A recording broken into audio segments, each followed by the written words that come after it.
السلام عليكم ورحمة الله وبركاته. بسم الله الرحمن الرحيم. الحمد لله رب العالمين. الصلاة والسلام على سيدنا محمد وآله وصحبه أجمعين. رب اشرح لي صدري ويسر لي أمري واحلل عقدة من لساني يفقهوا قولي. ബഹുമാന്യരായ പണ്ഡിതന്മാരെ, വിശുദ്ധമായ വേദി ഉദ്ഘാടനം ചെയ്ത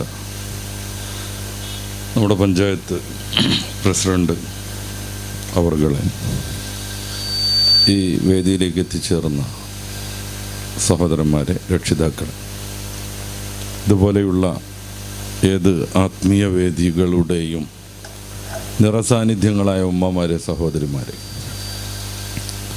ഇൻഷാ അല്ലാഹ് ദീർഘമായൊരു പ്രഭാഷണമല്ല ഞാൻ ആഗ്രഹിക്കുന്നത്. നമ്മൾ 3 ദിവസമായി തുടർന്നു വരുന്ന ഈ പരിപാടിയുടെ സമാപന ദിവസമാണിന്ന്. നമ്മളെക്കുറിച്ച് മനസ്സിലാക്കാനും ഉൾക്കൊള്ളാനും നമ്മുടെ ജീവിത പാഥേയം എങ്ങനെയൊക്കെ നമ്മൾ നിർണ്ണയിക്കണമെന്ന് ചർച്ച ചെയ്യാനും ഇടയ്ക്കിടയ്ക്ക് നമ്മുടെ ആത്മീകമായ കാര്യങ്ങൾ അപ്ഡേഷൻ ചെയ്യാനുമൊക്കെയാണ് നമ്മളിങ്ങനെയുള്ള വേദികളിൽ ഒരുമിച്ച് കൂടുന്നത്. സ്വാലിഹായ അമലായി അള്ളാഹു നമ്മിൽ നിന്ന് കബൂലാക്കുമാറാവട്ടെ. ആമീൻ. പരിശുദ്ധ റമദാൻ വരാനിരിക്കുന്നു. കുറേ റമദാനുകൾ നമ്മൾ ഇബാദത്ത് ചെയ്ത് നമ്മിൽ നിന്ന് കടന്നു പോയിട്ടുണ്ട്. ഈ വരാനിരിക്കുന്ന റമദാൻ നമ്മൾ പ്രതീക്ഷിക്കുന്നു, പക്ഷേ അങ്ങോട്ട് നമ്മൾ എത്തിച്ചേരുമോ എന്നറിയില്ല. വലിയ ശക്തിയുള്ളവരാണ് മനുഷ്യർ. ബുദ്ധിവൈഭവമുണ്ട്, വിവിധങ്ങളായ ശേഷികളുണ്ട്. മറ്റ് ജന്തുജാലങ്ങളുടെ ലോകത്തൊന്നും നടക്കാത്ത വിധം പുരോഗതികളുണ്ട്. ആനയുടെ കഴിവില്ല നമുക്കാർക്കും. പക്ഷേ അതിനെ അതിജയിക്കും വിധം നമ്മുടെ ബുദ്ധി കൊണ്ട് നമ്മൾ യന്ത്രങ്ങൾ കണ്ടുപിടിച്ചു. പറക്കാൻ കഴിയില്ല നമുക്ക്, പക്ഷേ ഏത് പറവയേക്കാളും സ്പീഡിൽ ആകാശത്തൂടെ ചുറ്റാൻ, സഞ്ചരിക്കാൻ നമ്മുടെ ബുദ്ധിവൈഭവം കൊണ്ട് നമുക്ക് സാധ്യമായി. നമ്മുടെ ജീവിതത്തിൽ നിരന്തരമായ പുരോഗതികൾ ഉണ്ടായിക്കൊണ്ടേയിരിക്കുന്നു. 10 വർഷം മുന്നേയുള്ള ജീവിതമല്ല നമ്മൾ ഇപ്പോൾ നയിക്കുന്നത്. ഒരു 10-15 വർഷം മുന്നേ സങ്കല്പിക്കാൻ പറ്റാത്ത വിധം സംവിധാനങ്ങൾ ഇന്ന് നമ്മൾ ഉപയോഗിച്ചു കൊണ്ടിരിക്കുന്നു. ഇതൊക്കെ അള്ളാഹു നൽകിയ ബുദ്ധിവൈഭവം കൊണ്ട് നമ്മൾ നേടിയെടുത്തതാണ്. മറ്റ് ജീവിവർഗങ്ങൾക്കൊന്നും ഇങ്ങനെ ഒരു സംഗതിയെ സാധ്യമല്ലെന്ന് നമുക്കറിയാം. ജന്മനാ ലഭ്യമാകുന്ന അവരുടെ ചില ചോദനകളുണ്ട്. അതനുസരിച്ച് ജീവിതം അങ്ങനെ കൊണ്ടുപോകും.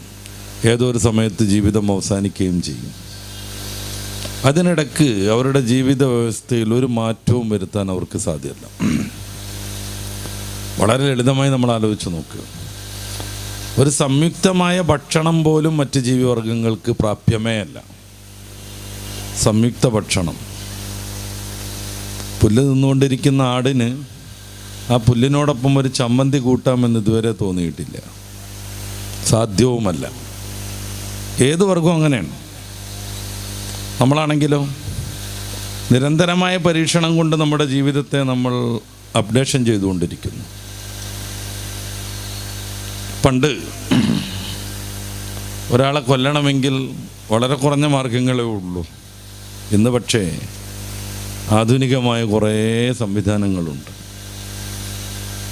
പണ്ട് ഒന്ന് ലഹരി പിടിക്കണം എന്നുണ്ടെങ്കിൽ നമ്മുടെ നാട്ടിലൊക്കെ ഉള്ള ഏതെങ്കിലും ഒരാൾ തെങ്ങിൽ കയറി ചെത്തിക്കൊണ്ടുവന്ന് പുളിപ്പിച്ച നീര് കുടിക്കുക തന്നെ വേണമായിരുന്നു. ഇന്ന് സിന്തറ്റിക് രാസവസ്തുക്കൾ നമ്മുടെയൊക്കെ ഗ്രാമങ്ങളിൽ പോലും സുലഭമാണ്. മനുഷ്യൻ നിരന്തരമായി മാറ്റം അവൻ്റെ ജീവിതത്തിൽ വരുത്തിക്കൊണ്ടിരിക്കുന്നത് കൊണ്ടും എല്ലാ കാലത്തും അവൻ്റെ ബുദ്ധിവൈഭവം കൊണ്ട് അവൻ നേടാൻ ആഗ്രഹിക്കുന്നതെല്ലാം നേടിക്കൊണ്ടിരിക്കുന്നത് കൊണ്ടും അവൻ്റെ ജീവിതത്തിനൊരു വ്യവസ്ഥ വേണം, ഒരു നിയന്ത്രണം വേണം. അതാണ് പരിശുദ്ധ ഇസ്ലാം. പരിശുദ്ധ ഇസ്ലാം ആരാധനകൾ നൽകിയത് എന്തിനാണ്? നിരന്തരമായി റബ്ബിനെ ഓർത്തുകൊണ്ടിരിക്കാൻ, റബ്ബിനെയും പരലോകത്തെയും ഈ ദുന്യാവിൽ നിന്നുള്ള അതിഗംഭീരമായ യാത്രയെയും ഓർത്തുകൊണ്ടിരിക്കുന്ന ഒരാൾക്ക് ധർമ്മനിഷ്ഠനാവാനേ സാധിക്കും. ഒരിക്കലും അയാൾക്ക് ഉപദ്രവകാരിയാവാൻ പറ്റില്ല. പരിശുദ്ധ ഖുർആനിൽ ഏറ്റവും അവസാനമായി ഇറങ്ങിയ ആയത്ത് നമുക്കറിയാം. അത് നമ്മുടെ അവസാന യാത്രയെക്കുറിച്ച് പറയുന്നതാണ്. വത്തഖൂ യൗമൻ തുർജഊന ഫീഹി ഇലല്ലാഹ്. അള്ളാഹുവിലേക്ക് മടങ്ങിപ്പോകേണ്ട ഒരു ദിനം വരും. ആ ദിനം ശ്രദ്ധാപൂർവം കൈകാര്യം ചെയ്യണമെന്നാണ് ഖുർആനിൽ ഏറ്റവും അവസാന സൂക്തത്തിൻ്റെ പ്രമേയം പോലും. സൂറത്തു അൽ ബഖറയുടെ 281 വാക്യത്തിൽ നമുക്കത് കാണാൻ പറ്റും. അതിൻ്റെ ബാക്കി കൂടെ നമ്മൾ ചർച്ച ചെയ്യേണ്ട കുറച്ച് സംഗതികളുണ്ട്. പക്ഷേ സമയം കൂടുതലാവുന്നുള്ളത് കൊണ്ട് ഞാൻ അവിടുന്ന് പോവാണ്. ഈ ആയത്തിൻ്റെ തൊട്ടുടനെയാണ് ഖുർആനിലെ ഏറ്റവും വലിയ ആയത്തുള്ളത്. ഒരു പേജ് മുഴുവനുള്ള ആയത്തുദ്ദൈൻ 282. മനുഷ്യൻ ഭൗതിക ലോകത്ത് നടത്തേണ്ട വ്യവഹാരങ്ങളെക്കുറിച്ചും അപ്പോഴുണ്ടാവേണ്ട നീതിയെക്കുറിച്ചും കരാറിനെക്കുറിച്ചും ലിഖിത രേഖകളെക്കുറിച്ചൊക്കെയാണ് അവിടെ പറയണത്. മനുഷ്യൻ ദുന്യാവിലുള്ള ഇടപാടുകൾ, കടം കൊടുക്കൽ, കടം വാങ്ങൽ, കച്ചവടം, സാമ്പത്തികമായ കൈകാര്യങ്ങൾ, ഇതൊക്കെ പറയുന്നതിൻ്റെ നേരെ മുന്നേ പരലോകത്തേക്കുള്ള യാത്രയെക്കുറിച്ച് നമ്മളെ പഠിപ്പിക്കുകയാണ് ഖുർആൻ. വത്തഖൂ യൗമൻ തുർജഊന ഫീഹി ഇലല്ലാഹ്. അള്ളാഹുവിലേക്ക് മടക്കപ്പെടുന്ന ഒരു ദിവസം വരാനുണ്ട്. അത് സൂക്ഷിച്ച് ജീവിക്കണം, ശ്രദ്ധാപൂർവം കൈകാര്യം ചെയ്യണം. ഈ ഒരു വിചാരമുള്ള മനുഷ്യന് ധർമ്മനിഷ്ഠനാവാനേ സാധിക്കൂ. ആരാരുമില്ലാത്ത ഒരു നിർജ്ജന ശൂന്യതയിൽ ഒരു വലിയ കെട്ട് പൈസ അവൻ കാണുന്നു, രൂപ കാണുന്നു, 500 വലിയ കെട്ട് കാണുന്നു. ആരുമില്ല, CCTV ഒന്നുമില്ല. അവനാണെങ്കിൽ കാശിന് ആവശ്യമുണ്ട്. ആ പൈസ എങ്ങനെയെങ്കിലും കൈവശപ്പെടുത്താൻ അള്ളാഹുവിനെയും പരലോകത്തെയും ഈ ദുന്യാവിൻ്റെ എല്ലാ പളപളപ്പിനും അപ്പുറം എല്ലാം ഉപേക്ഷിച്ച് പോകുന്ന യാത്രയെയും ഓർക്കുന്ന ഒരാൾക്ക് സാധ്യമല്ല. അദ്ദേഹം അത് യുക്തിപൂർവം കൈകാര്യം ചെയ്യും. ഉടമസ്ഥനെ കണ്ട് അയാളെ തിരിച്ചേൽപ്പിക്കാനുള്ള ശ്രമം നടത്തും. അതുകൊണ്ടാണ് 4.5 വർഷം ഒരു ചെറിയ ആഭരണവും സൂക്ഷിച്ച് മലപ്പുറം ജില്ലയിലെ ഒരു ഓട്ടോ ഡ്രൈവർ എല്ലായിടത്തും പരസ്യം ചെയ്ത് കാണുന്നവരോടൊക്കെ അന്വേഷിച്ച് നടന്നത്. 4.5 വർഷം ഓട്ടോ തൊഴിലാളിയാണ് അദ്ദേഹം. രാവിലെ തൻ്റെ വണ്ടി കഴുകിക്കൊണ്ടിരിക്കുമ്പോൾ ഏതോ ഒരു കുട്ടിയുടെ ചെറിയൊരു പാദസരം കിട്ടുന്നു. ആരും അറിയില്ലേ എവിടെയാണ് പോയത് എന്ന്. ആ കുട്ടിയുടെ ഉമ്മയ്ക്കോ മറ്റോ ഒരു ബോധം ഉണ്ടാവില്ലേ. അദ്ദേഹത്തിന് കുറേ സംഗതികൾ അന്ന് കുമിഞ്ഞുകൂടി കിടക്കുന്നുണ്ട്. കറണ്ട് ബില്ല് അടക്കാനുണ്ട്, ഗ്യാസ് തീർന്നിട്ടുണ്ട്, ഓട്ടോറിക്ഷയുടെ അടവ് പോലും ബാക്കിയുണ്ട്. പക്ഷേ ഈ ഒരു ചെറിയ മിനുങ്ങുമായി അദ്ദേഹം 4.5 വർഷം ജീവിച്ചു. തൻ്റെ ഓട്ടോയിൽ പുറകുവശത്തും മുൻവശത്തുമൊക്കെ പരസ്യം എഴുതി വെച്ചു. ഓട്ടോ സ്റ്റാൻഡിലും അങ്ങാടിയിലും ആളുകൾ വരുന്നിടത്തൊക്കെയും അദ്ദേഹം ഈ ഒരു ആഭരണത്തെക്കുറിച്ച് പ്രചാരണം നടത്തി. 4.5 വർഷത്തിനിപ്പുറം യഥാർത്ഥ ഉടമസ്ഥയെ കണ്ട് ആ ഒരു വസ്തു, ആ ഒരു ചെറിയ ആഭരണം നേരാവണ്ണം ഏൽപ്പിച്ചപ്പോഴാണ് ആ മനുഷ്യന് ആശ്വാസം കിട്ടുന്നത്, സമാധാനം കിട്ടുന്നത്. എന്തുകൊണ്ടാണ് ഈ ഒരു രീതിയിലേക്ക് സാധാരണക്കാരനാകുന്ന ഒരു ഓട്ടോ ഡ്രൈവർ മാറിപ്പോകുന്നത്? എന്തുകൊണ്ടാണ് ഇത്തരം ഒരു വിശുദ്ധിയിലേക്ക് ആ ഒരു ചെറുപ്പക്കാരൻ മുന്നേറുന്നത്? ഇവിടെയാണ് ഞാൻ നേരത്തെ പറഞ്ഞ പരലോകത്തെക്കുറിച്ചുള്ള വിശ്വാസം, അള്ളാഹുവിനെക്കുറിച്ചുള്ള വിശ്വാസം. എത്ര സംവിധാനങ്ങൾ നമ്മൾ ഏർപ്പെടുത്തിയാലും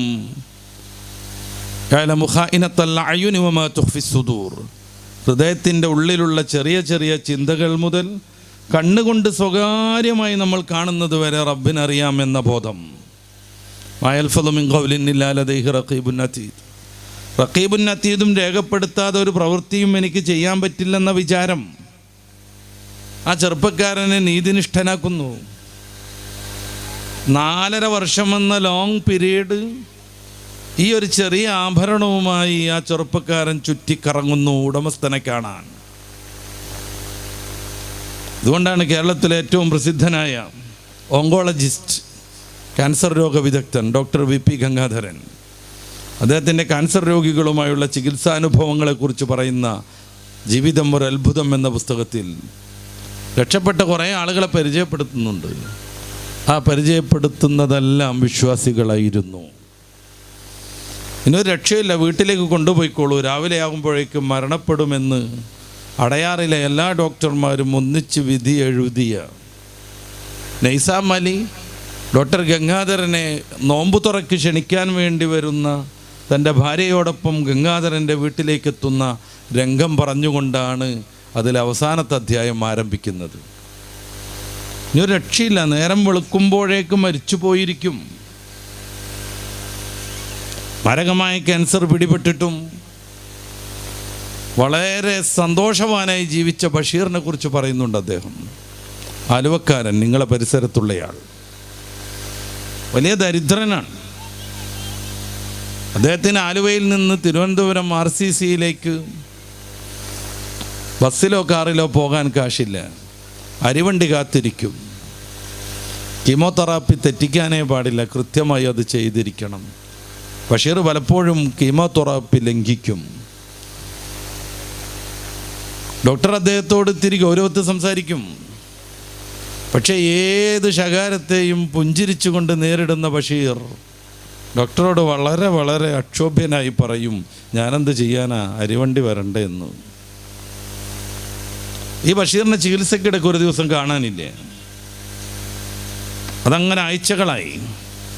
സ്വാഭാവികമായും ഡോക്ടർ VB ഗംഗാധരൻ വിചാരിച്ചു മരിച്ചു കാണുമെന്ന്. പിന്നെ ഒരു ദിവസമുണ്ട്, ബഷീർ ഇങ്ങനെ ചിരിച്ചുകൊണ്ട് വരുന്നു. ബഷീറിനെ കാണുമ്പോഴേക്ക് RCCയിലെ എല്ലാ സ്റ്റാഫും ചിരിക്കാൻ തുടങ്ങും.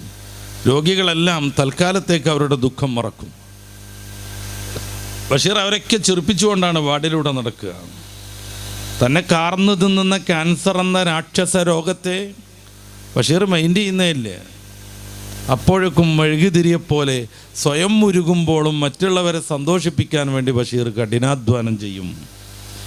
ഡോക്ടർ ഗംഗാധരൻ ചോദിച്ചു, 2-3 ആഴ്ച ദീർഘമായൊരു പീരീഡ് കീമോ തെറ്റിച്ചു, എന്ത് പറ്റി ബഷീർ? ആ സമയത്ത് ബഷീർ തൻ്റെ ഷർട്ടിൻ്റെ ബട്ടൺ സഹിക്കുകയാണ്.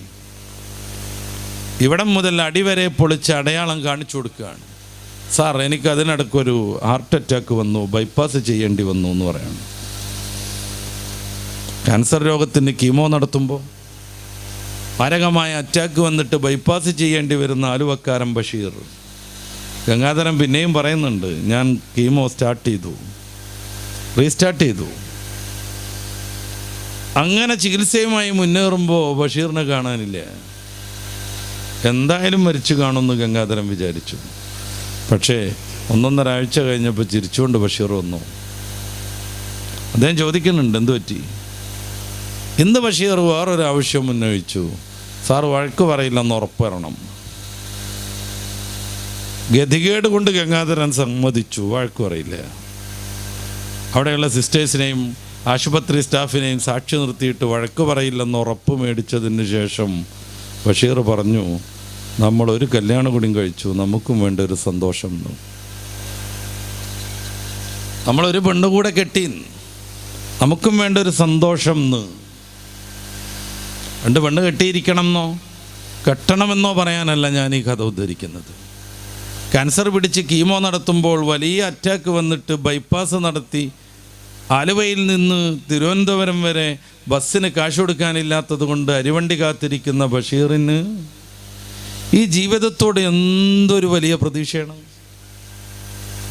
ഈ ജീവിതത്തോട് എത്രമേൽ അദ്ദേഹം സ്നേഹം നടിക്കുന്നു, സ്നേഹമുണ്ടാകുന്നു, എത്രത്തോളം അദ്ദേഹം ഈ ജീവിതത്തെ സ്നേഹിക്കുന്നു. ഈ രോഗങ്ങളൊക്കെ മറന്നിട്ട് പിന്നെയും ഒരു കല്യാണം കഴിക്കാൻ ബഷീറിന് നൽകുന്ന പ്രചോദനം എന്താണ്? ഇതാണ് ദൈവവിശ്വാസം. പെണ്ണെട്ടാൻ പ്രേരിപ്പിക്കുന്നു എന്നല്ല ഞാൻ പറയുന്നത്, ആ ഭാഗം നിങ്ങൾ മറക്കുക. മാരകമായ 2 രോഗങ്ങൾ ഒരേ സമയത്ത് ബാധിക്കുന്ന ഒരു മനുഷ്യന് പിന്നെയും ജീവിതത്തെ ഇത്രമേൽ പ്രതീക്ഷാപൂർവം കാണാൻ കഴിയുന്നത് എന്തുകൊണ്ടാണ്? ഹബീബായ റസൂലുള്ളാഹി സ്വല്ലല്ലാഹു അലൈഹി വസല്ലമ തങ്ങൾ പറഞ്ഞു, അജബല്ലി അംരിൽ മുഅ്മിൻ, ഈ മുഅ്മിനിൻ്റെ കാര്യം വല്ലാത്തൊരു കൗതുകം. ഇന്നംറഹു കുല്ലഹു ലഹു ഖൈർ, എന്ത് കാര്യവും മുഅ്മിനെ സംബന്ധിച്ചിടത്തോളം ഗുണപ്രദമാണ്.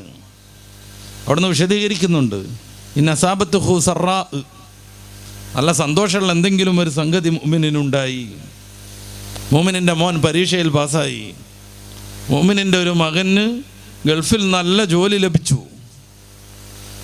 മുഅ്മിനായൊരു മനുഷ്യൻ കഷ്ടപ്പെട്ട് വളർത്തിയെടുത്ത മോൻ IAS പാസ്സായി, IPS പാസ്സായി. എന്തെങ്കിലും ഒരു സന്തോഷം വരുമ്പോൾ അഹങ്കരിക്കില്ല അവൻ. നേരെ മറിച്ച് ശക്കറ വദാലിക ഖൈറുല്ല, അവൻ നന്ദി കാണിക്കും. അത് അവനെ സംബന്ധിച്ചിടത്തോളം ഗുണപ്രദം.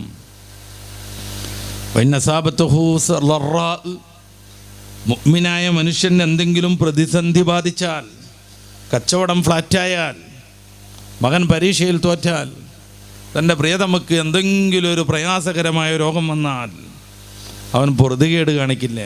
സബറ, ക്ഷമിക്കും. പ്രാർത്ഥനാനിരതനായ റബ്ബിനെ സമീപിക്കും. കൂടുതൽ കൂടുതൽ വിനയം പ്രകടിപ്പിച്ചുകൊണ്ടിരിക്കും. വദാലിക ഖൈറുല്ല, മുഅ്മിനെ സംബന്ധിച്ചിടത്തോളം അതും ഗുണപ്രദം. ഹബീബായ നബി തങ്ങൾ ഒരു കാര്യം കൂടെ ചൂണ്ടിക്കാണിക്കുന്നുണ്ട്. വലൈസ ദാലിക ഇല്ലാ ലിൽ മുഅ്മിൻ, ഇത് മുഅ്മിനിനല്ലാതെ സാധ്യമല്ല, ഇത് വിശ്വാസിക്കല്ലാതെ സാധ്യമല്ല. ദൈവത്തെ നിഷേധിച്ചുകൊണ്ട് നടക്കുന്ന കുറേ ആളുകളുണ്ട് നമ്മുടെ നാട്ടിൽ. എന്തെങ്കിലും ഒരു പ്രയാസം ഉണ്ടാകുമ്പോഴേക്ക് ഒന്നുകിൽ ആത്മഹത്യ ചെയ്യുന്നു, അല്ലെങ്കിൽ മദ്യത്തിൽ അഭയം പ്രാപിക്കുന്നു. എത്ര പ്രയാസം ഉണ്ടായാലും എന്നെ രക്ഷപ്പെടുത്താൻ സർവശക്തനാകുന്ന അള്ളാഹു ഉണ്ടെന്ന ബോധം ഒരിക്കലും അവനെ സ്വാധീനിക്കുന്നേയില്ല. എത്ര പ്രയാസപ്പെട്ടാലും റബ്ബ് എന്നെ രക്ഷപ്പെടുത്തുമെന്ന് അവന് തോന്നുന്നേയില്ല. കാരണം റബ്ബിനെ അവൻ നിഷേധിക്കുന്നു. അതുകൊണ്ട് നന്മയിലൊന്നും അവനെ നമ്മൾ മുന്നിൽ കാണില്ല. ഒരു 100 രൂപ പാവപ്പെട്ടൊരു ക്യാൻസർ രോഗിക്ക് ചികിത്സിക്കാൻ വേണ്ടി സംഭാവന ചെയ്യുമ്പോൾ അവൻ്റെ മനസ്സ് പടയ്ക്കുന്നു. കാരണം 100 രൂപ നഷ്ടപ്പെട്ടു. ഒരു വിശ്വാസിയായ മനുഷ്യനാണെങ്കിലോ 100 നൽകുമ്പോൾ ഏറ്റവും ചുരുങ്ങിയത് 1000 രൂപ പരലോകമാകുന്ന യഥാർത്ഥ ജീവിതത്തിൽ ഒരു നിക്ഷേപമായി വരുന്നുവെന്ന് അവൻ വിചാരിക്കുന്നു.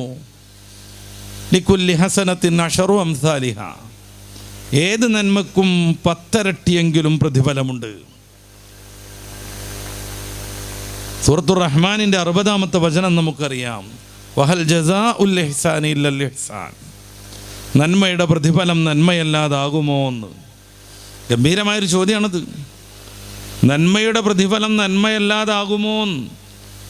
ഒരു വിശ്വാസി പാവപ്പെട്ട ഒരുത്തനെ സഹായിക്കുന്നു, നന്മ ചെയ്യുന്നു, അതിന് പ്രതിഫലം നന്മയല്ലാതെ മറ്റെന്തെങ്കിലും ആകുമോ എന്ന് ഖുർആൻ ചോദിക്കുന്നു. ഏറ്റവും ചുരുങ്ങിയത് 10 ഇരട്ടി. അത് ഇരട്ടികൾ കൂടുതൽ കൂടുതൽ കൂടുതലായിക്കൊണ്ടേയിരിക്കും.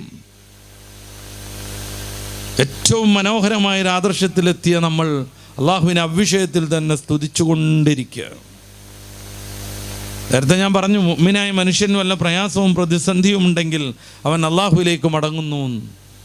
അതുകൊണ്ടാണല്ലോ ലോകത്തെ മൊത്തം ജനങ്ങളെ പരിശോധിച്ചാലും ആത്മഹത്യ വളരെ കുറവ് മുഅ്മിനീങ്ങളുടെ ഇടയിലാണ്, വിശ്വാസികൾക്കിടയിലാണ് ആത്മഹത്യ വളരെ കുറവ്. നമ്മുടെ കേരളത്തിൻ്റെ ഒക്കെ ഗതികേട്, ഏറ്റവും കൂടുതൽ ആത്മഹത്യ നടക്കുന്ന ഇന്ത്യയിലെ സംസ്ഥാനമാണ് കേരളം. ദേശീയ ശരാശരിയേക്കാൾ 4 ഇരട്ടി ആത്മഹത്യയുണ്ട് കേരളത്തിൽ. ഒരു വിവരവും വിദ്യാഭ്യാസം അന്തവും കുന്തവും എല്ലാം നമ്മൾ പറയുന്ന ബീഹാറുകാരൻ ആത്മഹത്യ ചെയ്യുന്നതിൻ്റെ 4 ഇരട്ടി കേരളക്കാരൻ ആത്മഹത്യ ചെയ്യുന്നു. ഓരോ വർഷത്തെയും ആ വിഷയത്തിലുള്ള വർധനവിൻ്റെ കണക്കെൻ്റെ കയ്യിലുണ്ട്. ഞാൻ അതൊന്നും പറഞ്ഞ് സമയം കൂടുതലെടുക്കുന്നില്ല. എന്തെങ്കിലും ഒരു പ്രയാസം ഉണ്ടാകുമ്പോഴേക്ക് ആത്മഹത്യ ചെയ്യണമെന്ന് മലയാളി വിചാരിക്കുന്നത് എന്തുകൊണ്ടാണ്? വിശ്വാസം ദുർബലമാകുന്നത് കൊണ്ട്, അല്ലെങ്കിൽ ദൈവമല്ല എന്നും പറഞ്ഞിട്ട് പല ആളുകളും പുറകെ കൂടുന്നത് കൊണ്ട്. മരിക്കുന്നതോടുകൂടെ എല്ലാം അവസാനിച്ചു എന്ന വിചാരം സിനിമയിൽ നിന്നും സീരിയലിൽ നിന്നും മറ്റ് ഇടപാടുകളിൽ നിന്നും നമ്മളെ സ്വാധീനിക്കുന്നത് കൊണ്ട്. ആത്മഹത്യയെക്കുറിച്ച് ഏറ്റവും വസ്തുതാപരമായൊരു പുസ്തകമുണ്ട് മലയാളത്തിൽ. മലയാളികൾ ഇങ്ങനെ മരിക്കണമോ എന്നാണ് അതിൻ്റെ പേര്. മുൻ പോലീസ് ഓഫീസറാവുന്ന സിബി മാത്യുവിൻ്റെ ഗ്രന്ഥം. സഹോദരന്മാർ, അതൊന്ന് വായിച്ചു നോക്കണം. എന്തൊക്കെയാണ് കേരളത്തിൽ ആത്മഹത്യ വർദ്ധിക്കാനുള്ള കാരണങ്ങൾ എണ്ണി പറയുന്നുണ്ട് സിബി മാത്യു. ഒന്ന് മദ്യപാനം തന്നെ, മദ്യപാനം. മയക്കുമരുന്ന് അതിൻ്റെ അനുബന്ധമായി വരും. കുടുംബ ബന്ധങ്ങൾ ഇല്ലാതെയാകുന്നത്, വല്ല പ്രയാസം ഉണ്ടാകുമ്പോഴേക്ക് ആശ്വസിപ്പിക്കാൻ ഭാര്യ, ഭർത്താവ്, മാതാപിതാക്കൾ, സഹോദരങ്ങളില്ലാതെ വരുന്നത്, എല്ലാവരും അവരുടേതായ ലോകത്ത് ചുരുങ്ങാൻ ശ്രമിക്കുന്നത്, മറ്റൊരുത്തൻ്റെ ദുഃഖം എൻ്റെ വിഷയമേ അല്ല എന്ന് ഓരോ മലയാളിയും വിചാരിച്ചു തുടങ്ങുന്നത്. പ്രിയപ്പെട്ട സഹോദരന്മാരും സഹോദരിമാരും ആലോചിച്ച് നോക്കൂ, ഈ ജനുവരി മാസത്തിൽ മാത്രം മയക്കുമരുന്ന് ഉപയോഗിച്ചവർ നടത്തിയ കൊലപാതകം 10ഓളം വരും നമ്മുടെ കൊച്ചു കേരളത്തിൽ. അതിൽ സ്വന്തം മാതാവിനെ അറുത്ത് കൊന്ന താമരശ്ശേരിക്കാരൻ ആഷിഖ് മുതൽ അച്ഛനെ ചവിട്ടിക്കൊന്ന തിരുവനന്തപുരത്തുകാരൻ വരെ അതിലുണ്ട്. ഏതെങ്കിലും ഒരു പ്രത്യേക ഇമോഷനിൽ കയറി കൊന്നു പോണതല്ല. ക്യാൻസർ പിടിച്ച് ബ്രെയിനിൽ സർജറി നടന്നു എഴുന്നേൽക്കാൻ പോലും കഴിയാതെ അനുജത്തിയുടെ വീട്ടിൽ വിശ്രമിച്ചുകൊണ്ടിരിക്കുന്ന ഉമ്മ ആഷിഖ് അടുത്ത വീട്ടിൽ പോവാൻ തേങ്ങ പൊതിക്കാനുണ്ട് എന്നും പറഞ്ഞിട്ട് വലിയ കത്തി മേടിച്ചുകൊണ്ട് വരികയാണ്. ഉമ്മനെ നിഷ്ഠൂരമായിട്ട് അറുക്കുകയാണ്. തലയും മുടലും വേർപിഴിയാൻ പറ്റും വിധം ആഴത്തിൽ അറുത്ത് കൊന്നുകയാണ്. എന്നിട്ട് കോഴിയൊക്കെ അറുത്താൽ നമ്മൾ ചെയ്യണത് പോലെ ഈ ആഷിഖ് കത്തി കഴുകി വൃത്തിയാക്കിയിട്ട് ആ വീട്ടിൽ തന്നെ കൊണ്ടുപോയി കൊടുക്കുകയാണ്. പോലീസുകാരോട് ആ പയ്യൻ പറയുന്നത്, ഞാൻ എൻ്റെ അമ്മനെ അറുത്തത് ജന്മം നൽകി എന്നതിൻ്റെ ശിക്ഷയായിട്ടാണ്. ജന്മം നൽകിയതിൻ്റെ ശിക്ഷയാണ്. ഈ സഹോദരിമാർക്കറിയാം എന്താണ് പ്രസവമെന്ന്.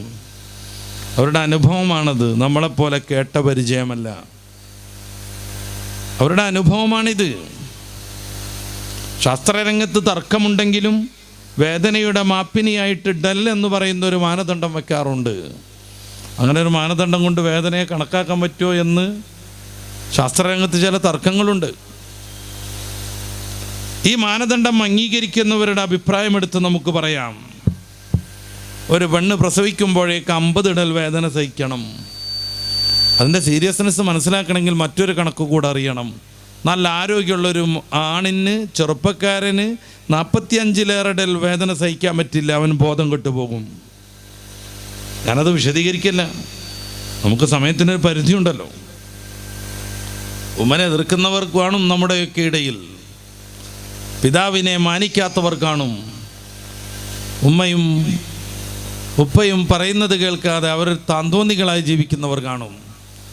അവരെ പഴപ്പിക്കാൻ മതനിഷേധികൾ കൂടെയുണ്ട്, ലിബറലിസ്റ്റുകൾ കൂടുതലുണ്ട്. വിശുദ്ധ റമദാനിൻ്റെ പൂമുഖത്ത് ആത്മീകമായ കാര്യങ്ങൾ പറയുന്നിടത്ത് അക്കാര്യം കൂടെ പറയേണ്ടതുണ്ട്. എനിക്ക് തോന്നുന്നു നമ്മുടെ സഹോദരന്മാർ അത് ഓർമ്മപ്പെടുത്തുകയും ചെയ്തിട്ടുണ്ട്. എല്ലാവരും ഇவ்விധത്തിൽ താന്തോന്നികളായിട്ട് ജീവിച്ചുകൊണ്ടിരിക്കുന്നു. അപ്പം ഉമ്മക്കൊന്നൊരു വിലയില്ല, അറുത്തു കൊന്നുകൊണ്ടിരിക്കുകയാണ്. ഇന്നലെയും നമ്മൾ വാർത്ത കേട്ടിട്ടുണ്ട്, അച്ഛനെയും അമ്മയെയും, വൃദ്ധരായ 90 വയസ്സും 85 വയസ്സുള്ള അച്ഛനെയും അമ്മയെയും വീടിനകത്ത് പുറത്തേക്ക് ലോക്ക് ചെയ്തിട്ട് വീടിന് തീ കൊടുത്ത നിഷ്ഠൂരനായ മകനെക്കുറിച്ച്. ആർക്കും വേറൊരാളുടെ വേദന ഒരു വിഷയമല്ല. ഇതാണ് പ്രശ്നം. റാഗിങ്ങിൻ്റെ വാർത്തകൾ കേട്ടുകൊണ്ടിരിക്കുന്നു. എറണാകുളത്തെ പ്രസിദ്ധമായ ഒരു കോളേജിൻ്റെ, ഒരു സ്കൂളിൻ്റെ ഹോസ്റ്റൽ 6ാം നിലയിൽ നിന്ന് ചാടി മിനിഞ്ഞാന്നാണ് ഒരു കുട്ടി ആത്മഹത്യ ചെയ്തത്. എന്തായിരുന്നു കാരണം? സീനിയർ വിദ്യാർത്ഥികൾ കൊണ്ടുപോയി സ്കൂളിലെ ക്ലോസറ്റിലേക്ക് ഈ കുട്ടിയുടെ മുഖം അമർത്തി വെച്ച് ഫ്ലഷ് ടാങ്ക് അടിക്കുന്നു. എന്നാലോചിച്ച് നോക്കൂ, എത്രമേൽ ക്രൂരത. ക്ലോസറ്റിലേക്ക് മുഖം അമർത്തി വെച്ച് ഒരുത്തൻ ചവിട്ടിപ്പിടിച്ചിട്ട് ഫ്ലഷ് ടാങ്ക് അടിക്കുന്നു. ആ കുട്ടിയുടെ ദുരന്തം, ആ നിമിഷത്തെ ബുദ്ധിമുട്ടുകളൊന്ന് ആലോചിച്ച് നോക്കൂ. കേരളത്തിലെ പ്രസിദ്ധമായ ഒരു യൂണിവേഴ്സിറ്റിയുടെ കലോത്സവവുമായി ബന്ധപ്പെട്ട് മിനിഞ്ഞാന്ന് 2 സംഘം വിദ്യാർത്ഥികൾ തമ്മിൽ പ്രശ്നങ്ങളുണ്ടായി. വലിയ പട്ടികയും ഇരുമ്പിൻ്റെ ദണ്ഡും ഉപയോഗിച്ച് 10-15 പേർ ചേർന്ന് സഹപാഠിയായ ഒരു വിദ്യാർത്ഥിയെ ക്രൂരമായി തല്ലിച്ചതക്കുന്നത് കാണാൻ പോലും നമുക്ക് സാധ്യമല്ല. അത്രമേൽ മാരകം, മൃഗീയം, ബീഭത്സം. എവിടെ മനുഷ്യത്വം പോയത്? എന്തെങ്കിലും നിസ്സാര കാരണം കൊണ്ട് സഹജീവിയെ വട്ടം തിരിഞ്ഞു നിന്ന് 20-25 ആളുകളും വലിയ ദണ്ഡുകളുമായി, ഇരുമ്പ് വടികളുമായി ക്രൂരമായി ഒന്ന് എഴുന്നേറ്റോടാൻ പോലും സമ്മതം കൊടുക്കാതെ ചുറ്റുഭാഗത്തു നിന്നും അടിച്ചു നിരത്തിക്കൊണ്ടിരിക്കുന്നു. ആ ചെറുപ്പക്കാരൻ ഇന്ന് ബാക്കിയുണ്ടോ എന്ന് എനിക്കറിയില്ല, ഞാൻ ആ റിപ്പോർട്ട് ഫോളോ ചെയ്തിട്ടില്ല. ആ ചെറുപ്പക്കാരൻ്റെ എത്ര എല്ലുകൾ ഒടിഞ്ഞു നുറുങ്ങിപ്പോയെന്ന് എനിക്കറിയില്ല. അജാതി ആഞ്ഞടിയാണ് ഓരോരുത്തരും നടത്തിക്കൊണ്ടിരിക്കുന്നത്. എവിടെയാണ് മനുഷ്യത്വം പോയി ഒളിക്കുന്നത്? മനുഷ്യർ എന്ന് പറഞ്ഞാൽ മൃഗമല്ലെന്ന് ഞാൻ നേരത്തെ പറഞ്ഞിട്ടുണ്ട്, നമുക്ക് ബുദ്ധിയുണ്ടെന്ന് പറഞ്ഞിട്ടുണ്ട്. ഈ മാതാപിതാക്കളെയൊക്കെ അവരുടെ നിർദ്ദേശം ലംഘിച്ചുകൊണ്ട് ഉമ്മയുടെ ഒരു പ്രധാനപ്പെട്ട കർമ്മമാണ് ഞാൻ പറഞ്ഞത്, പ്രസവം. ഉമ്മയെയും വാപ്പയെയും മാനിക്കാതെ ഈ താന്തോന്നിത്തത്തിൻ്റെ പ്രോത്സാഹനം എല്ലാ രംഗത്തു നിന്നും ലഭ്യമായിക്കൊണ്ടിരിക്കുന്നു. ഇതാണ് ഏറ്റവും വലിയ പ്രശ്നം. ഇത് പരിഹരിക്കാനാണ് എല്ലാവരും ഒന്നിച്ച് അധ്വാനിക്കേണ്ടത്. അഭിവായ നിവിധങ്ങളെ സമീപിച്ചുകൊണ്ട് ഒരാൾ ചോദിക്കുന്നുണ്ട്, ഞാൻ ഏറ്റവും കൂടുതൽ ആർദ്രത കാണിക്കേണ്ടത് ആരോടാണ്?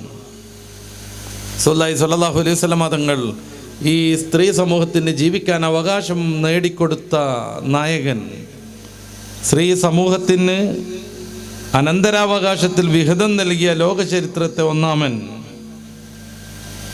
സല്ലല്ലാഹു അലൈഹി വസല്ലം തങ്ങൾ സ്ത്രീകളുടെ 3 ഘട്ടങ്ങൾ ആലോചിച്ചു കാണും. ആരോട് ഞാൻ കൂടുതൽ സ്നേഹവും ബന്ധവും സൗഹൃദവും ആർദ്രതയും കാണിക്കണമെന്ന ചോദ്യത്തിന് അരനിമിഷം ആലോചിക്കാതെ റസൂൽ തങ്ങൾ മറുപടി പറഞ്ഞു, ഉമ്മക്ക, നിന്റെ ഉമ്മയോട്. 9 മാസവും 10 ദിവസവും ഈ പ്രിയപ്പെട്ട ഉമ്മ നമ്മളെ ഗർഭം ചുമന്നൊരു ഘട്ടമുണ്ട്. എന്നെ ശ്രവിക്കുന്ന ചെറുപ്പക്കാരറിയണം, അന്ന് ഉമ്മക്ക് ഭക്ഷണം കഴിക്കാൻ കഴിയില്ലായിരുന്നു, ഒംറ്റിയും ഛർദ്ദിച്ചുകൊണ്ടിരിക്കും. അന്ന് ഉമ്മക്ക് എല്ലാ ഗന്ധവും ആസ്വദിക്കാൻ കഴിയില്ലായിരുന്നു, തല ചുറ്റും. ഗർഭകാലവുമായി ബന്ധപ്പെട്ട സ്പെഷ്യൽ രോഗങ്ങളുണ്ടാവും, വെരിക്കോസിൽ വൈൻ, ചിലപ്പോൾ ഞരമ്പ് പൊട്ടിയിട്ട് ബ്ലീഡിങ് ഉണ്ടാകും, വേറെ പല രോഗങ്ങളും ഉണ്ടാവും. എന്തുകൊണ്ട് ഉമ്മാക്ക് ഇങ്ങനെയൊക്കെ സംഭവിക്കുന്നു? പൊക്കിൾക്കൊടി എന്ന് പറയുന്ന വളരെയേറെ സങ്കീർണമായ ആ ഒരു സങ്കല്പം വഴി, ആ ഒരു ട്യൂബ് വഴി നമ്മൾ ഉമ്മാനെ ഊറ്റിക്കൊണ്ടിരിക്കുകയായിരുന്നു, വെള്ളവും ഓക്സിജനും അന്നവുമൊക്കെ. വിശുദ്ധ ഖുർആനിൻ്റെ ഭാഷയിൽ വഹ്നൻ അലാ വഹ്ൻ ഹമലത്തുഹു ഉമ്മുഹു വഹ്നൻ അലാ വഹ്ൻ, പ്രയാസത്തിനുമേൽ പ്രയാസമായി ഉമ്മ അവനെ ഗർഭം ചുമന്നു. 1, 2, 3 ദിവസമല്ല, 9 മാസവും കൃത്യം 10 ദിവസവും. പിന്നീടാണ് ഞാൻ നേരത്തെ പറഞ്ഞ പ്രസവം എന്ന മഹാസാഹസം. നല്ല ആരോഗ്യമുള്ള ചെറുപ്പക്കാരൻ പോലും 45 ഡിഗ്രി വേദന സഹിക്കുമ്പോഴേക്ക് ബോധം കെടും. പക്ഷെ ഉമ്മ ബോധം കെട്ടില്ലേ. തൻ്റെ ഉദരത്തിൽ നിന്ന് പറന്ന് വീഴാനിരിക്കുന്ന ഭാവിയുടെ നായകനെ പ്രതീക്ഷിച്ചു നിന്നു. താൻ 9 മാസം താലോലിച്ച് ഓരോ ചലനവും ആസ്വദിച്ച് ഇത്തിരി ചലനം കുറയുമ്പോഴേക്കും ഉമ്മൻ്റെ അടുത്തേക്ക് ആശങ്കയോടുകൂടെ ഓടിപ്പോയ തൻ്റെ പ്രിയപ്പെട്ട പുത്രൻ ഇതാ ജനിക്കാനിരിക്കുന്നു. ഞാനങ്ങനെ ബോധം കെട്ട് കടന്നാൽ പറ്റൂല, എൻ്റെ കുട്ടിനെ കാണണം. അവരുടെ ഉപബോധ മനസ്സ് അവരെ അങ്ങനെ നിർബന്ധിക്കുമെന്ന് ശാസ്ത്രം പറയുന്നു. അതുകൊണ്ട് അവർ എത്ര വേദന സഹിച്ചാലും കാത്തിരിക്കും. സൂതികർമ്മിണി കുട്ടിയെ എടുത്തിട്ട് ഉമ്മാൻ്റെ മുഖത്തേക്ക്, ഉമ്മയുടെ ചുണ്ടിലേക്ക് അടുപ്പിക്കുന്നൊരു സന്ദർഭമുണ്ട്. എത്ര വാചാലമായ വാഗ്മയത്വം കൊണ്ട് അനുഗ്രഹീതനായാലും ഉമ്മയിൽ നിന്ന് കുട്ടിയിലേക്ക്, കുട്ടിയിൽ നിന്ന് ഉമ്മയിലേക്ക് പ്രവഹിക്കുന്ന പ്രത്യേകമായ സന്ദർഭത്തിലെ വിദ്യുത് പ്രവാഹത്തെ വർണ്ണിക്കാനാവില്ല. അഭിവായ നിബിധങ്ങൾ ഓർത്തു കാണും ഉമ്മക്കാനിൻ്റെ ഉമ്മനോട്. പിന്നെ 2 വർഷമുണ്ട് ഒരു ഗംഭീരമായ നോട്ടം, ഉറങ്ങാതെ ഭക്ഷണം കഴിക്കാതെ ഏത് ജോലി ചെയ്യുമ്പോഴും കൽബിൽ കുഞ്ഞായിക്കൊണ്ട്, ഇത്തിരി നേരം ശബ്ദം കേൾക്കാതിരുന്നാൽ ബേജാറ് പിടിച്ചോടിപ്പാടി നടന്നുകൊണ്ട്. അഭിവായ നിബിധങ്ങൾ 3ാമതും പറഞ്ഞു ഉമ്മക്കാനിൻ്റെ ഉമ്മനോട് എന്ന്. ഉമ്മയ്ക്ക് ഇவ்விധം കുഞ്ഞിനെ നോക്കാനും സംരക്ഷിക്കാനും ഉമ്മയ്ക്ക് കട്ടക്ക് സപ്പോർട്ട് ചെയ്തുകൊണ്ട് പിതാവുണ്ട്. റസൂലുള്ളാഹി സ്വല്ലല്ലാഹു അലൈഹി വസല്ലം തങ്ങൾ വിസ്മരിച്ചില്ല. 4ാമതായി നിൻ്റെ ഉപ്പനോട് എന്ന് പറയുന്നു. ആധുനിക കാലത്ത് ഉമ്മനറുക്കണ മക്കളെയാണ് നമ്മൾ കേൾക്കുന്നത്. ഉപ്പനെയും ഉമ്മയെയും അച്ഛനെയും അമ്മയെയും ഒക്കെ വീടിൽ അടച്ചുപൂട്ടി പുറത്തിറങ്ങാൻ പോലും കഴിയാത്ത വിധം ലോക്ക് ചെയ്ത് തീ കൊടുത്ത് കൊല്ലുന്നവരെയാണ് നമ്മൾ കണ്ടുകൊണ്ടിരിക്കുന്നത്. നമ്മുടെ മക്കളെ ആരാണ് നിയന്ത്രിക്കുന്നത് എന്ന് ഈ ഒരു സന്ദർഭത്തിൽ നമ്മൾ ആലോചിക്കണം. വിശുദ്ധമായ ഷഅബാനിൻ്റെ രാത്രിയിലാണ് നമ്മളുള്ളത്. മഹാനായ ഉസാമത്ത് ബിൻ സെയ്ദ് റളിയല്ലാഹു അൻഹു നിവേദനം ചെയ്യുന്ന ഹദീസിൽ കാണാം, ഹബീബായ റസൂൽ സ്വല്ലല്ലാഹു അലൈഹി വസല്ലം തങ്ങളോട് ഉസാമ ചോദിക്കുന്നു, ഉസാമത്ത് ബിൻ സെയ്ദിനെ കുറിച്ച് നമുക്കറിയാം. അള്ളാഹുവിൻ്റെ റസൂൽ തങ്ങൾ വല്ലാതെ സ്നേഹിച്ച കുട്ടി, ഹിബ്ബിർ റസൂൽ എന്നറിയപ്പെട്ട മഹാൻ.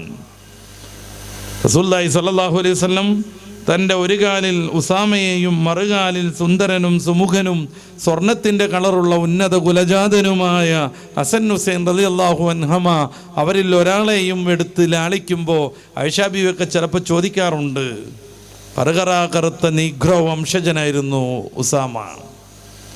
നബിതങ്ങളുടെ ഉമ്മയുടെ പരിചാരികയും കൂട്ടുകാരിയുമായിരുന്ന ഉമ്മുൽ ഐമനിൽ സെയ്ദ് ബിനുൽ ഹാരിസക്ക് പിറന്ന മോൻ. കറുകറുത്ത് സ്പ്രിങ്ങിൻ്റെ മുടിയുള്ള ചമ്മിയ മൂക്കുള്ള ഉസാമയെ ഹസൻ ഹുസൈൻ റളിയല്ലാഹു അൻഹുമയോടൊപ്പം റസൂലുള്ളാഹി ചേർത്തിരിക്കുന്നത് കാണുമ്പോൾ പലർക്കും അവരുടെ ആ പഴയ ജാഹിലിയത്ത് കാരണം ചെറിയ വിമ്മിട്ടുണ്ടായിരുന്നു. പക്ഷേ നബി സല്ലല്ലാഹു അലൈഹി വസല്ലം വല്ലാതെ സ്നേഹിച്ചു ഉസാമയെ. 20 വയസ്സുള്ളപ്പോഴാണ് മുസൈലിമത്തുൽ കദ്ദാബുമായുള്ള അതിമാരകമായ പോരാട്ടത്തിന് നേതൃത്വം വഹിക്കാൻ അള്ളാഹുവിൻ്റെ റസൂൽ ഉസാമത്ത് ബിൻ സെയ്ദിനെ നിശ്ചയിക്കുന്നത്. ഈ ഒരു പരിഗണന ചരിത്രത്തിലുടനീളം ഉസാമ കിട്ടിയിട്ടുണ്ട്. ഉമറുൽ ഫാറൂഖ് തങ്ങൾ ഭരിക്കുന്ന കാലം സയ്യിദുനാ ഉമറുൽ ഫാറൂഖ് തങ്ങൾ ബൈത്തുൽ മാലിൽ നിന്ന് ഓരോരുത്തരുടെയും വിഹിതം വിതരണം ചെയ്തുകൊണ്ടിരിക്കുമ്പോൾ തൻ്റെ പ്രിയപ്പെട്ട പുത്രൻ അബ്ദുല്ലാഹി ബിൻ ഉമറിനേക്കാളും ഉസാമത്ത് ബിൻ സെയ്ദിന് ഏറെ കൊടുക്കുന്നു. ആ സമയത്ത് അബ്ദുല്ലാഹി ബിൻ ഉമർ ചോദിക്കുന്നുണ്ട് പിതാവിനോട്, പ്രിയപ്പെട്ട പിതാവേ, ഇതെന്താ കാര്യം, ഇതെന്താണ് സംഭവം?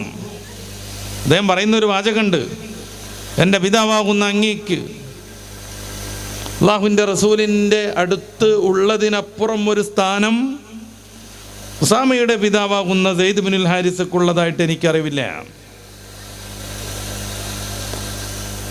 ഞാനാകുന്ന ഈ അബ്ദുള്ളക്കുള്ളതിനേക്കാൾ എന്തെങ്കിലും പ്രത്യേകത ഈ ഉസാമക്കുള്ളതായിട്ട് എനിക്ക് തോന്നിയിട്ടില്ല.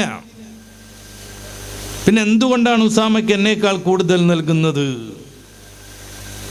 മകൻ്റെ ചോദ്യം മഹാനായ ഉമറുൽ ഫാറൂഖ് തങ്ങളുടെ കണ്ണ് നനച്ചു, ഹൃദയം പടച്ചു.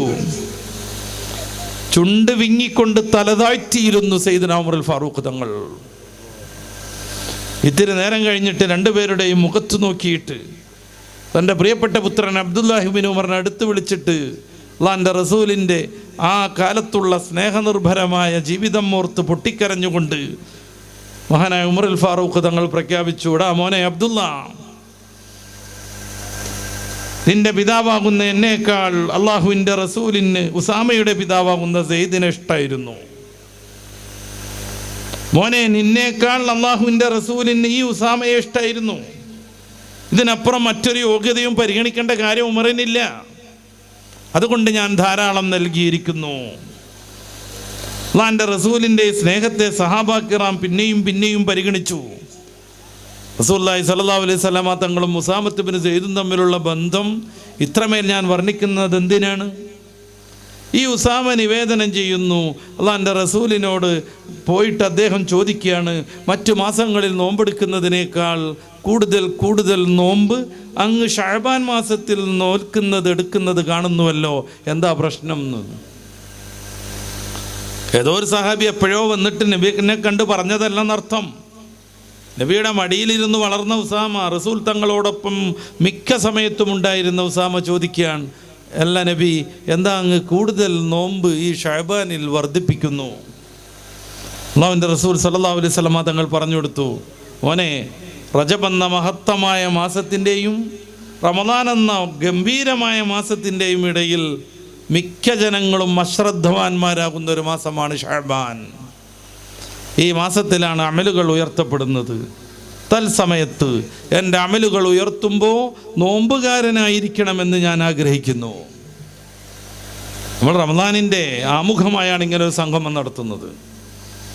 എല്ലാവിധ വൃത്തികേടുകളിൽ നിന്നും മാറി വിശുദ്ധരായി പരിശുദ്ധ റമദാനിനെ മനോഹരമായി സ്വീകരിക്കാൻ സുന്നത്ത് നിസ്കാരങ്ങളെപ്പോലെ അള്ളാഹു വെച്ചതാണ് ശഅബാനിനെയും റജബിനെയും ഒക്കെ.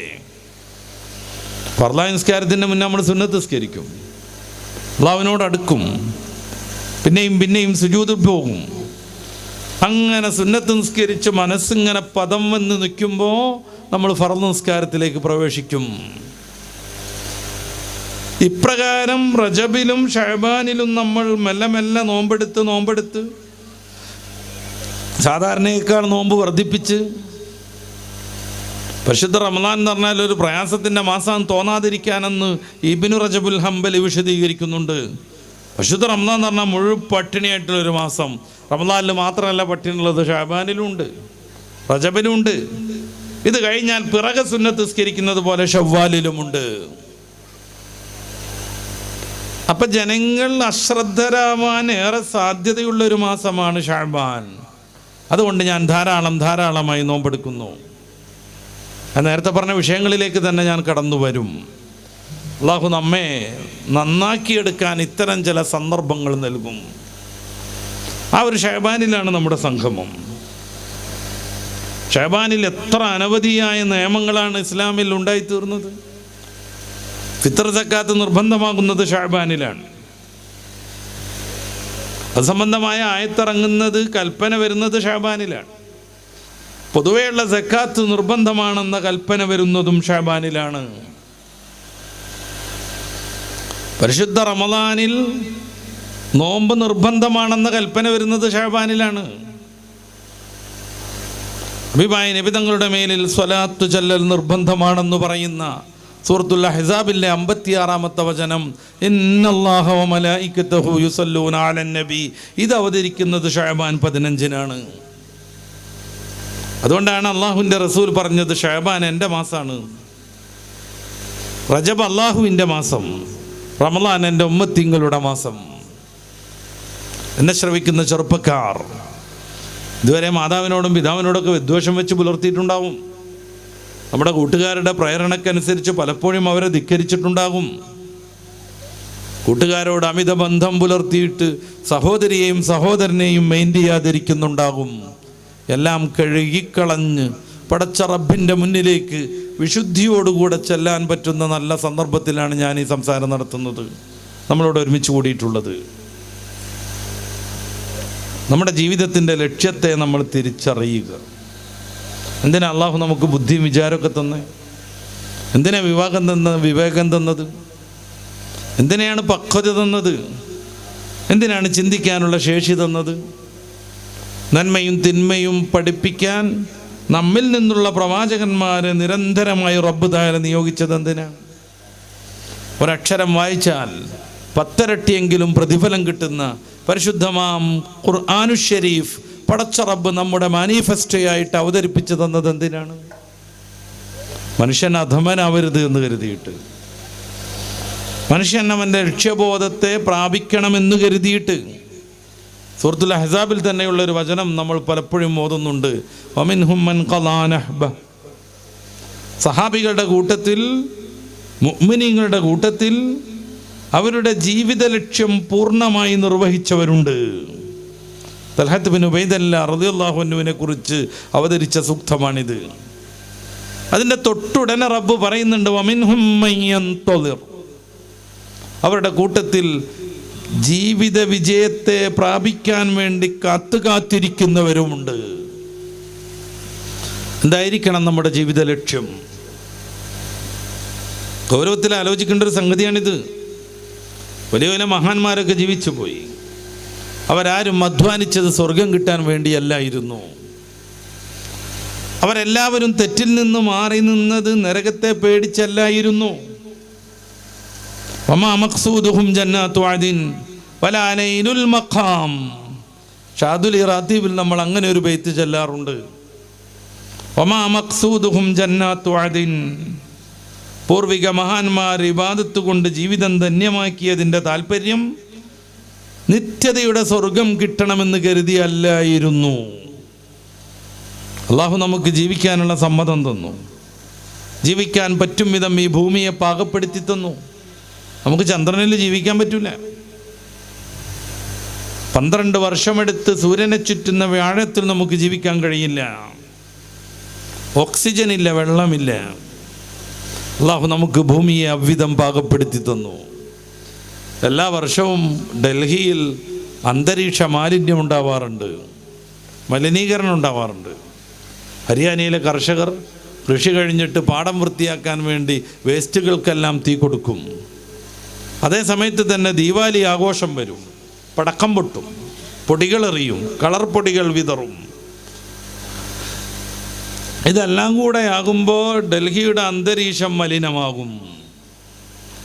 അത്തരം സന്ദർഭങ്ങളിൽ ആവശ്യക്കാർക്ക് ഉപയോഗിക്കാൻ വേണ്ടി ഡൽഹിയിലെ കടകളിൽ ചെറിയ ഓക്സിജൻ സിലിണ്ടർ മേടിക്കാൻ കിട്ടും. 1 മണിക്കൂർ മാത്രം ഉപയോഗിക്കാൻ പറ്റുന്നത്. 1 മണിക്കൂർ. കഴിഞ്ഞ വർഷം ആ ഓക്സിജൻ സിലിണ്ടർ വിൽപ്പനയ്ക്ക് വെച്ചത് 3000 രൂപക്കായിരുന്നു.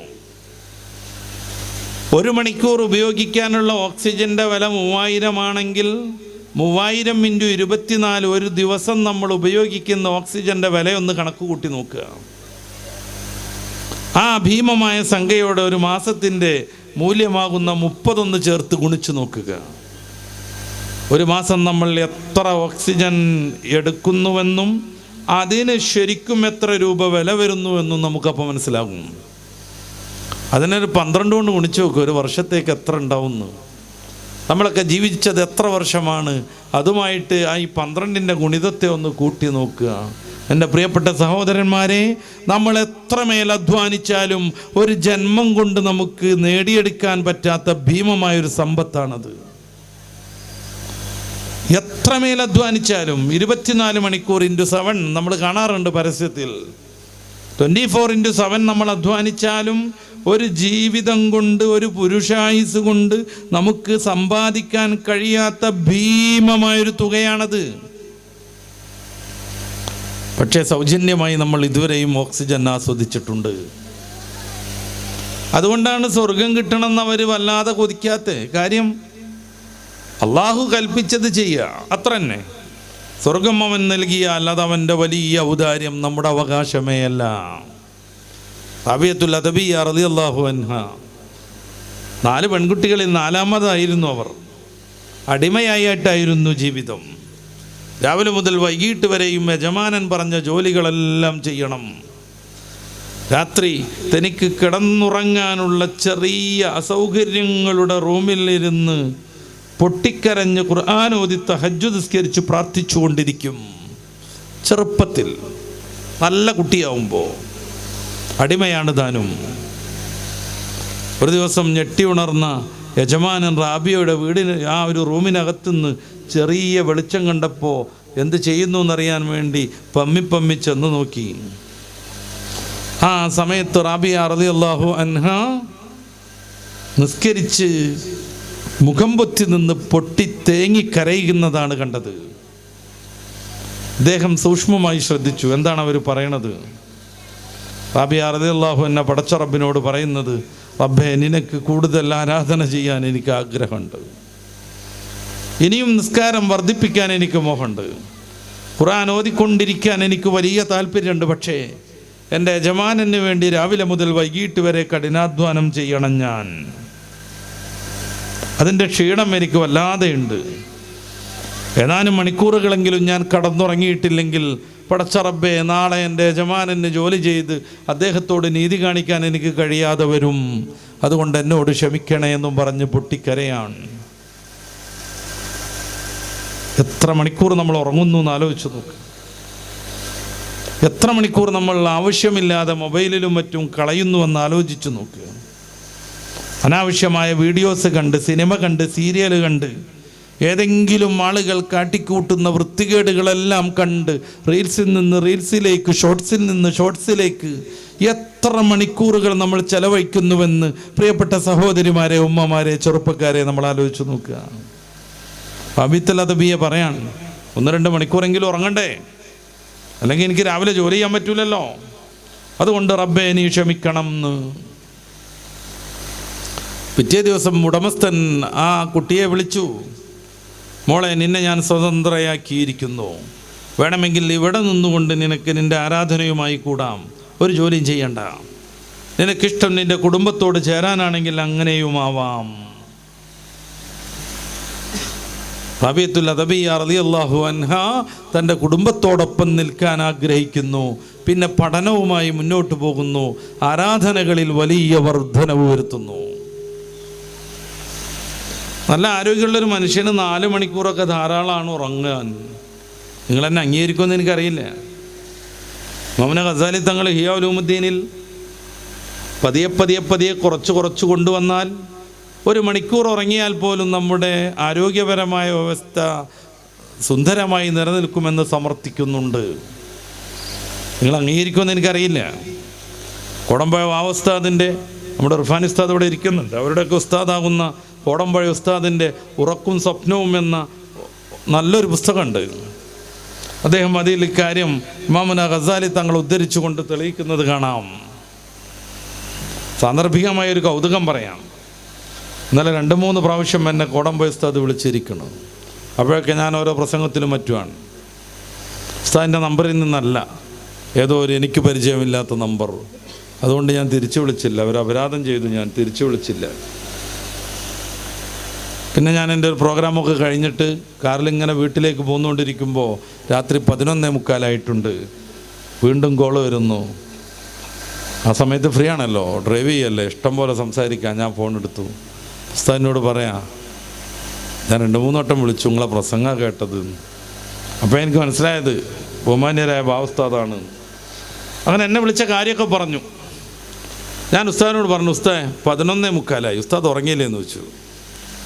11:45 ഉസ്താദ് ഉറങ്ങിയില്ലേ എന്ന് ചോദിച്ചു. ഉസ്താദ് ചിരിച്ചുകൊണ്ട് എന്നോട് പറഞ്ഞു, 1 മണിൻ്റെ മുന്നേ ഉറങ്ങിയത് ഈ അടുത്ത കാലത്തൊന്നും ഒരു ദിവസം പോലും എനിക്ക് ഓർമ്മയില്ല എന്ന്. കാറ് വിടുന്നോണ്ടാ, അല്ലെങ്കിൽ എനിക്ക് ബോധം കെടാൻ തോന്നിയതാ. കാറ് ഡ്രൈവ് ചെയ്യുന്നതുകൊണ്ട് ബോധം കെട്ടൂടല്ലോ, അതുകൊണ്ട് അങ്ങനെ ഞാൻ പിടിച്ചു നിന്നതാണ്. ഒരു മഹാപണ്ഡിതൻ, നമ്മുടെ അത്ര ഒന്നും ആരോഗ്യമല്ല, 1-2-3 രോഗങ്ങൾ കൊണ്ട് വർഷങ്ങളായി ചികിത്സയിലാണ്. ഇനി തീരെ അധ്വാനിക്കാൻ പാടില്ലെന്ന് പറഞ്ഞ് 1 മാസത്തെ ലീവ് അനുവദിച്ച് വിശ്രമം വിധിച്ച് ഡോക്ടർമാർ വീട്ടിലേക്ക് വിടുന്നുണ്ട് ഉസ്താദിനെ. ഒരു വർക്കും ചെയ്യാൻ പാടില്ല, പ്രത്യേകിച്ച് ബുദ്ധിപരമായ വ്യവഹാരങ്ങളൊന്നും ചെയ്യാൻ പാടില്ല എന്നും പറഞ്ഞിട്ട് വിശ്രമമൊക്കെ കഴിഞ്ഞ് ഉസ്താദ് വന്നത് ഒരു പുതിയ കിതാബും പിടിച്ചിട്ടാണ്. വിശ്രമിച്ചത് അങ്ങനെ കിതാബ് ഉണ്ടാക്കിയിട്ട്. എന്നാൽ ആലോചിച്ച് നോക്കും നമ്മൾ, പ്രിയപ്പെട്ട ചെറുപ്പക്കാരെ, പ്രിയപ്പെട്ട ഉമ്മമാരെ, സഹോദരിമാരെ, 1 മണിക്ക് മുമ്പ് ഉറങ്ങിയത് ഈ അടുത്ത കാലത്തൊന്നും ഒരു ദിവസം ഉറങ്ങിയത് എനിക്ക് ഓർമ്മയില്ല എന്നാണ് പറയണത്. വലിയ രോഗം കൊണ്ട് പ്രയാസപ്പെടുമ്പോഴും. അതുകൊണ്ടാണ് അലമാരയിൽ നിരത്തി വെച്ചാൽ ഏകദേശം ഇത്ര വലുപ്പമുള്ള ഒരു കിതാബ് ഉണ്ടാക്കുന്നത്. ഇത്ര വലുപ്പം എന്ന് പറഞ്ഞാൽ ഓരോന്നോരോന്ന് ഇങ്ങനെ അലമാരയിൽ കുത്തി വെച്ചിട്ടുണ്ടെങ്കിൽ മൊത്തം നിന്ന് നോക്കിയാൽ ഇത്ര ഉണ്ടാവും. തൈസീറുൽ ജലാലൈൻ ഒരു കിതാബാണിത്. 31 വാള്യം, ഇത്ര തടിയുള്ള 31 വാള്യം. നമ്മളൊക്കെ ഒരു പേജ് എഴുതിയിട്ട് എത്ര കാലമായി എന്ന് ആലോചിച്ച് നോക്കൂ.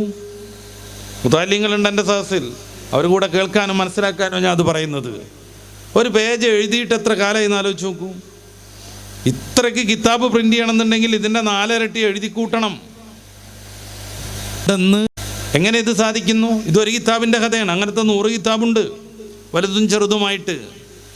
എങ്ങനെയാണിത് സാധിക്കുന്നത്? എങ്ങനെയാണ് ഒരു മനുഷ്യന് ഇതിന് ടൈം കിട്ടുന്നത്? സാറിൻ്റെ റൂമിൽ എഴുതി വെച്ചിട്ടുണ്ട്, സമയം വിലപ്പെട്ടതാണ്, എൻ്റേതും നിങ്ങളുടേതും. വല്ല ആവശ്യത്തിനും പോയാൽ പെട്ടെന്ന് ഇറങ്ങണം എന്നർത്ഥം. വാട്സപ്പിൽ പാമ്പിനെ പിടിക്കണത് കണ്ടങ്ങിരിക്കാൻ സമയം കിട്ടൂല എന്നർത്ഥം. പാമ്പൊക്കെ വലിയ സെലിബ്രിറ്റി ആയത് ഇപ്പം അടുത്താണ്. പാമ്പിനെ പിടിക്കണതിന് 20 മിനിറ്റും 30 മിനിറ്റും കണ്ടിരിക്കണത് ഇപ്പം അടുത്താണ്. വയസ്സുകാലത്ത് ഇത്തിരിയൊക്കെ 60ഉം 62ഒക്കെ വയസ്സായി കഴിഞ്ഞാൽ പിന്നെ ആഖിറത്തിനെ ആലോചിക്കേണ്ടവരാ നമ്മൾ. ഷഅബാനും റജബും റമളാനും ഒക്കെ കൃത്യമായി ഉപയോഗപ്പെടുത്തേണ്ടവരാണ്. 40 വയസ്സ് കഴിയുമ്പോൾ മുതൽ അത് തുടങ്ങണം. പക്ഷെ എന്താ നമ്മൾ കണ്ടുവരുന്നത്? 25 വർഷം മുന്നേ ഭർത്താവ് മരിച്ചൊരു ഉമ്മാമ ഏതോ ഒരു മഞ്ഞ് പ്രദേശത്തേക്ക്, ഏതോ ഒരു ഇതര സ്റ്റേറ്റിലേക്ക് ടൂറ് പോയിരിക്കണ്. എന്നിട്ട് അവർ മഞ്ഞ് കുളിക്കുകയാണ്, മഞ്ഞ് വാരിങ്ങനെ എറിയാണ്. ഫാത്തിമ വാ, ഖദീജ വാ എന്നും പറഞ്ഞിട്ട്, ഇതൊക്കെ അല്ലേടി ജീവിതം എന്നും പറഞ്ഞിട്ട്. വ്യക്തിപരമായി ആരോടും വിദ്വേഷം ഉണ്ടായിട്ട് പറയല്ല ഇത്. 25 വർഷം മുന്നേ ഭർത്താവ് മരിച്ചു പോയിട്ടുണ്ട്. വൃദ്ധയാണ്, പടുവൃദ്ധ. എന്നിട്ട് തീരുമാനിക്കുകയാണ് ടൂറ് പോകണം എന്ന്. ഏതോ ഒരു മഞ്ഞ് പ്രദേശത്ത് പോയിട്ട് മഞ്ഞ് വാരി കളിക്കുകയാണ്. ഈ ഒരു സന്ദർഭത്തിലാണ് കോടമ്പഴ ഉസ്താദ് 1 മണിക്ക് മുമ്പ് ഉറങ്ങിയത് ഓർമ്മയിലേ ഇല്ലെന്ന് പറയുന്നതിൻ്റെ പ്രസക്തി. റൂമിനകത്ത് വാതിലടച്ച് നെറ്റ് ഉപയോഗപ്പെടുത്തി വീഡിയോ കണ്ടിരുന്നതല്ല കിതാബ് ഓതിയത്, എഴുതിയത്, പഠിച്ചത്, ചിന്തിച്ചത്. ഞാൻ ഏതെങ്കിലും മുന്നേയുള്ള ഇമാമുന നബവി തങ്ങളെക്കുറിച്ചല്ല പറയുന്നത്. നമുക്കിടയിൽ ജീവിക്കുന്ന നമ്മളെപ്പോലെ രക്തവും മജ്ജയും മാംസവും ഉള്ളൊരു മനുഷ്യൻ. എന്നിട്ട് റജബ് വരിക, ഷഅബാൻ വരിക, നമ്മളതൊക്കെ അങ്ങനെ കഴിഞ്ഞു പോവുക. പിന്നെ ഓരോന്ന് തീരുക. കക്കാട് തൻ്റെ ഈ സഫലമി യാത്രയുടെ അവസാനം പറയണത് പോലെ, അപ്പോൾ ആരൊക്കെ എന്തൊക്കെയെന്ന് ആർക്കറിയാമെന്ന് പിന്നെ അവിടെ വെച്ച് വിലപിക്കുക. ക്യാൻസർ പിടിച്ചിട്ട് മരിക്കാൻ നിൽക്കണതിൻ്റെ ഒരാഴ്ച മുമ്പെയാണ് അയാൾ ഈ സഫലമി യാത്ര എഴുതുന്നത്. അതിൻ്റെ അവസാനം അദ്ദേഹം പറയുന്ന 4-5 വരികളുണ്ട്. കലചക്രം ഇനിയും കറങ്ങും, വിഷു വരും, വർഷം വരും, തിരുവോണവും വരും, പിന്നെ ഓരോ തളിരിനും പൂവരും കായ്വരും. അപ്പം ആരൊക്കെ എന്തൊക്കെയെന്ന് ആർക്കറിയാം സഫലമി യാത്ര. നമ്മൾ ആലോചിക്കണ്ടേ അത്? മനുഷ്യൻ വലിയ സംവിധാനങ്ങളുടെയൊക്കെ ഉടമസ്ഥനായിരിക്കും, പക്ഷേ അള്ളാഹുവിലേക്ക് മടങ്ങാനുള്ള വിളിയാളമെത്തിയാൽ ഒരൊറ്റ നിമിഷം മാറി നിൽക്കാൻ അവന് സാധ്യമേയല്ല. ഈ ഒരു നിസ്സാരതയുടെ പേരാണ് മനുഷ്യൻ. സഹോദരിമാർ മറന്നു പോകരുത്, ഈ ഒരു നിസ്സാരതയുടെ പേരാണ് മനുഷ്യൻ.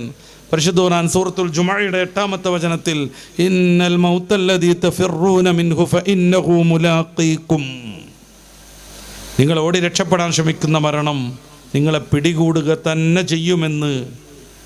ആലോചിച്ച് നോക്കുക വേട്. നിങ്ങൾ ഓടി രക്ഷപ്പെടാൻ ശ്രമിക്കുന്ന മരണം, ഇന്നൽ മൗത്തല്ലദീ തഫിറൂന മിൻ, നിങ്ങൾ ഓടി രക്ഷപ്പെടാൻ ശ്രമിക്കുന്ന മരണം, ഫഇന്നഹു മുലാഖീകും, അത് നിങ്ങളെ കണ്ടുമുട്ടുക തന്നെ ചെയ്യും, പിടികൂടുക തന്നെ ചെയ്യും.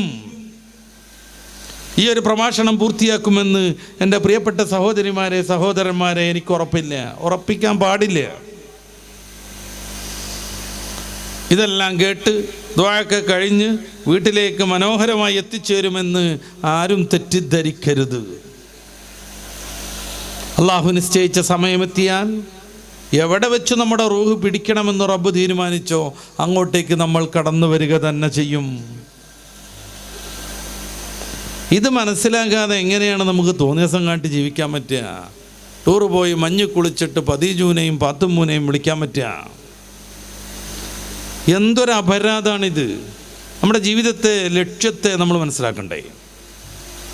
മഹദിയാകുന്ന റാബിയത്തുൽ അദബിയെ കുറിച്ചാണ് നമ്മൾ പറഞ്ഞത്. അവർ വലിയ സൂഫി ചക്രവർത്തിയായി മാറി, സൂഫി പണ്ഡിതയായി മാറി, ഇബാദത്ത് കൊണ്ട് ജീവിതത്തെ ധന്യമാക്കി. ഒരു ദിവസം ഒരു ബക്കറ്റിൽ നിറച്ചു വെള്ളവും മറുകൈയിൽ കത്തിച്ചു പിടിച്ചൊരു ചൂട്ടുമായി തൻ്റെ വീട്ടിൽ നിന്ന് റാബിയ പുറത്തിറങ്ങുന്നുണ്ട്. ശിഷ്യഗണങ്ങളെല്ലാവരും ചോദിച്ചു, എങ്ങോട്ടാ പോക്ക്? അവർ പറഞ്ഞു, ആളുകളൊക്കെ അമല് ചെയ്യുന്നത് സ്വർഗം കിട്ടാനാ, ഞാൻ ആ സ്വർഗത്തിന് തീ കൊടുക്കാൻ പോവാ. ആളുകൾ തെറ്റിൽ നിന്ന് മാറി നിൽക്കുന്നത് നരകത്തെ ഭയന്നാണ്, ഞാൻ ആ നരകത്തിന് വെള്ളമൊഴിച്ചിട്ട് കെടുത്താൻ പോവാണ്. സാധിക്കണ പരിപാടിയൊന്നുമല്ല ഇപ്പം ഇത്. തൻ്റെ ശിഷ്യർക്ക് അതിൻ്റെ ഗൗരവം മനസ്സിലാക്കാൻ വേണ്ടി അവരങ്ങനെ ഒരു കാര്യം ചെയ്യുന്നു. പിന്നെ എന്തിനാണ് നമ്മൾ അമല് ചെയ്യേണ്ടത്? ഞാൻ നേരത്തെ പറഞ്ഞു, അള്ളാഹുവിൻ്റെ ഔദാര്യം മാത്രമാണ് നമ്മുടെ ജീവിതം, നമ്മുടെ ജന്മം, നമ്മുടെ സംവിധാനങ്ങളെല്ലാം. ഇതെല്ലാം നൽകിയവൻ പറഞ്ഞതുകൊണ്ട് നമ്മൾ അമല് ചെയ്യണം. അവൻ സ്വർഗം തരികയാണെങ്കിൽ വലിയ സന്തോഷം, നരകത്തിലിടുകയാണെങ്കിൽ അതവൻ്റെ നീതി മാത്രം. സ്വർഗം നമ്മുടെ അവകാശമൊന്നുമല്ല. നരകം ഒരിക്കലും എനിക്ക് പാടില്ലെന്ന് പറയാനോട്ട് നമുക്ക് യോഗ്യതയില്ല. ഇതായിരുന്നു വലിയ മഹാന്മാരുടെ ജീവിതം. പക്ഷെ നമുക്ക് അങ്ങനെ ആവാൻ സാധിച്ചോളണമെന്നില്ല. ഇല്ല, നമുക്കങ്ങനെ ആവാൻ സാധിക്കില്ല. പിന്നെ നമ്മളൊക്കെ എങ്ങനെയാണ് ജീവിക്കേണ്ടത്? നമ്മുടെ യഥാർത്ഥ ജീവിത ലക്ഷ്യം എന്താണ്? പരിശുദ്ധ ഖുർആൻ സൂറത്ത് ആൽ ഇംറാന്റെ 185-ാമത്തെ വാക്യത്തിൽ അത് വിശദീകരിക്കുന്നുണ്ട്.